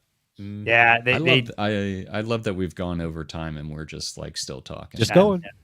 We still got people watching. So you got the whole train, and you've got like as you're moving through I have seen this. Yeah. Oh yeah, this looks good, man. All Cthulhu, the Orient Express, Horror on the Orient Express. Is this gonna Kickstarter or is it going straight to retail? It's coming to Kickstarter. I'm watching. Kind of reminds me of the Western train game. Oh, help me out here. Yeah, I know what you're talking about. Cult Express. Cult Express. There you go. Cult Express. This is like. Yeah, this is way more. So they did a playthrough of this maybe on the Dice Tower last year, like as a demo copy or something. Oh yeah. I'm following it on Kickstarter because I want to see what it comes out as price from Chaosium. So they're pretty good. But yeah, it's based on so what it is based on a role playing game. There's like a role playing module, the Horror on the Orient Express. So they took that RPG module from the Cthulhu game and they're making a board game based on it. So it should be pretty good. Very cool. Yeah. I'm excited for that one. Very cool. All right. Didn't even get to talk about Dune. Oh yes, I see it on the table there. No, not the game, the movie. Oh, the movie. Oh, you're talking about off stuff. He's got Dune and Uprising on the table here. That's another new addition. Yeah, Carlos was like gung ho over there with. I gotta make sure I keep my water. I gotta keep my water. Still suit. So thirsty, so dry out here. Oh man, that movie was so good. I'm just gonna say. I haven't seen it yet. Y'all have all seen it, and I haven't seen it yet. My kids are asking me when we're going to go see it, so probably at the end. Okay, so we're on spring break next week, so we're going to probably see it next week. Of course, we don't do spoilers of real movies out there, but watch Dune 1. We did the game day, enjoyed it, enjoyed the Dune board game. Watch Dune 2, and I'm like, oh, I need to buy the board game now and maybe read the books. And is there an RPG I can get into? Mm-hmm. Yeah. Have you finished the first book yet? I'm audibling it. Yeah. I'm currently at like 1.5 speed. All right. I just got to the part where the betrayal occurs. So the Baron has been The tooth has been smashed in the Barrens. yeah, No spoilers because this is all part one. You've had part one. Yeah. 3 years. Yeah, to you've had figure plenty it of out. time. But like I said, like I know you started reading the book before you did the appendices, but make sure you read the appendices because it'll explain stuff better. Seeing the second Overall, movie I give the makes movie a me- 10 out of 10. I don't know about you. I know Wayne saw it, Mike saw it. I'm just flat out 10 out of 10. It's one of the best sci-fi movies I've ever seen. If you take it as just the movie, yes, it's a 10 out of 10. If you take it as an interpretation of the book, it's a Get out of here, nerd. 7 out of 10. Nerd. I know nothing about the books, but It's really good. I No, did it's enjoy really the good. part that the what is it, the Benny Jesuit or The whatever Bene they're Gesserit. called. I still remember when you said, "Oh, you really need to learn about the lore when you play how that Dune game Yeah, about how the they're quick- sending out like the people about the Yeah. prophecies." I was like, Right. "Oh my god, this is so cool!" You know, like how it's they're totally playing it off, and Yeah. I kept thinking about that and walking out of it. I was like, I really need to read these books because now I'm invested. Yeah, it's Yeah, really because you good. played And- the 80s Dune game, the one from right, the old 1979, Yeah, right? 79, yeah. Yep. Yeah. Yep. No, the movie is amazing and visually it's stunning, right? It's just amazing. And it's not even a knock on his interpretation of Dune, right? Because there's so much in that book. Like really the only way that the Dune book would have been given perfect justice would be like a 6-season like HBO Game of Thrones type miniseries where they didn't fuck up the last 2 seasons, right? Like in Game of Thrones, right? Because the It's books are really all done. late, so he's allowed to say that. yeah, I can people. say that. Yeah. Right? Sorry. This is Sorry. the after hours after the After show. hours, right. No, so I mean it's great, and no movie interpretation of Dune is going to be perfect because even the 1980, the David Lynch version, which I really enjoy and I think has got some good, it really does hit some of the themes of the book when you think about it. There was a lot screwed up with it, right? This is great. It's a better interpretation. It's in some respects, but in some respects, it's lacking interpretation. So, but it's great. Loved it. It was really good. Yeah. The moment that you posted on the Discord, it was good. Like I wanted to immediately comment, but I figured we'd just leave it for in person. Like I instantly knew you were gonna hit that nerd point. yeah, no, it's of great though. I The loved books it. were better. Right? No, not even saying the books are better. I'm just saying that like there's no way to do in the 2 movies. So you've got almost 6 hours of these 2 movies, right? You still had to leave out a lot from the book, Yeah, right? you can't do it so justice. You can't do it justice. And so he chose to increase the role of the Bene Gesserit and focus on that.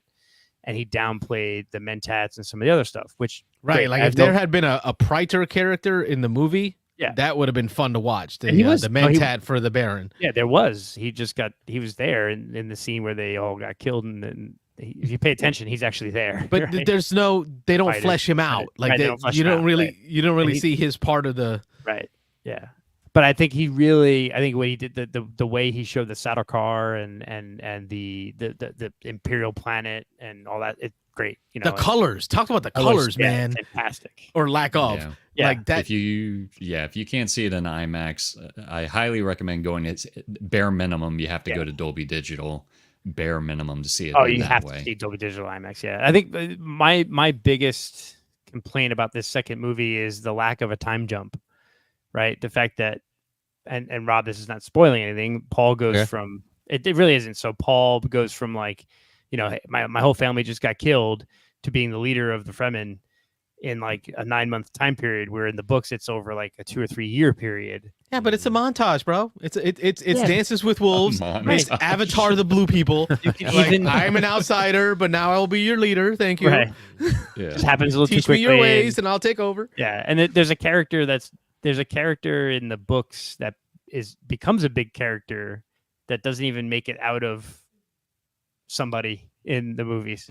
Oh, interesting. Well, maybe they're saving that for part 3. Maybe part 3 will be weird because There definitely will be. You think? No, That's there I is. think. There's Well, this definitely movie gonna be made so much money. Oh, But yeah. the first 2 books is basically just the first book. The first 2 movies is basically just book 1. He wants to make one more movie out of Dune Messiah, which is the second book. And then there's the third book in the trilogy, which is Children of Dune, which is there's a big time jump kind of there a little bit. But yeah, so he wants one more movie to make basically the first 2 books into movies. So we'll see what Cool. happens. I'm all for I'm it. glad was we're all on the fantastic. same page. Loved it. It was good as far as it was good. It was really great. Like I have a lot of positives to say about the movie as someone who loves the source material. It was fantastic, but I do have a couple of like creative differences, I guess, with the director as far as what he chose to do. But I'm not going to complain about it too much because it was fantastic. Sweet. All right, fellas, we'll wrap it up here. Some of us have to work tomorrow, and some of us are in the future. Mike, I know we're a few hours in the future compared to you. Yeah, you're in the past. Give me the winning lottery tickets so I can play them. I'm gonna go back to work as soon as we get off the show here. Are you really? All you folks at home, we appreciate you being here with us. We thank you for spending 2 hours and 20 minutes of your life listening to this nonsense. Much appreciated. Steven says he just got off work 15 minutes ago. Welcome to the show. So thanks for popping in the comments. Maybe next week we can make it a call-in show. Yeah, maybe. I don't know. That'd be Get a great. caller. Maybe. You know, Yeah. that's the title. Yeah. Call-in show. We'll try that again This next is the week. first time we've had no calls. Yeah, it's been a while. It's because We're we have strong. such good content this I week. guess. That's Yeah. why, man. All right. Anyway. Good night, folks. Good night. Good night. Thanks for watching the Beans and Dice podcast. Don't forget to like and subscribe.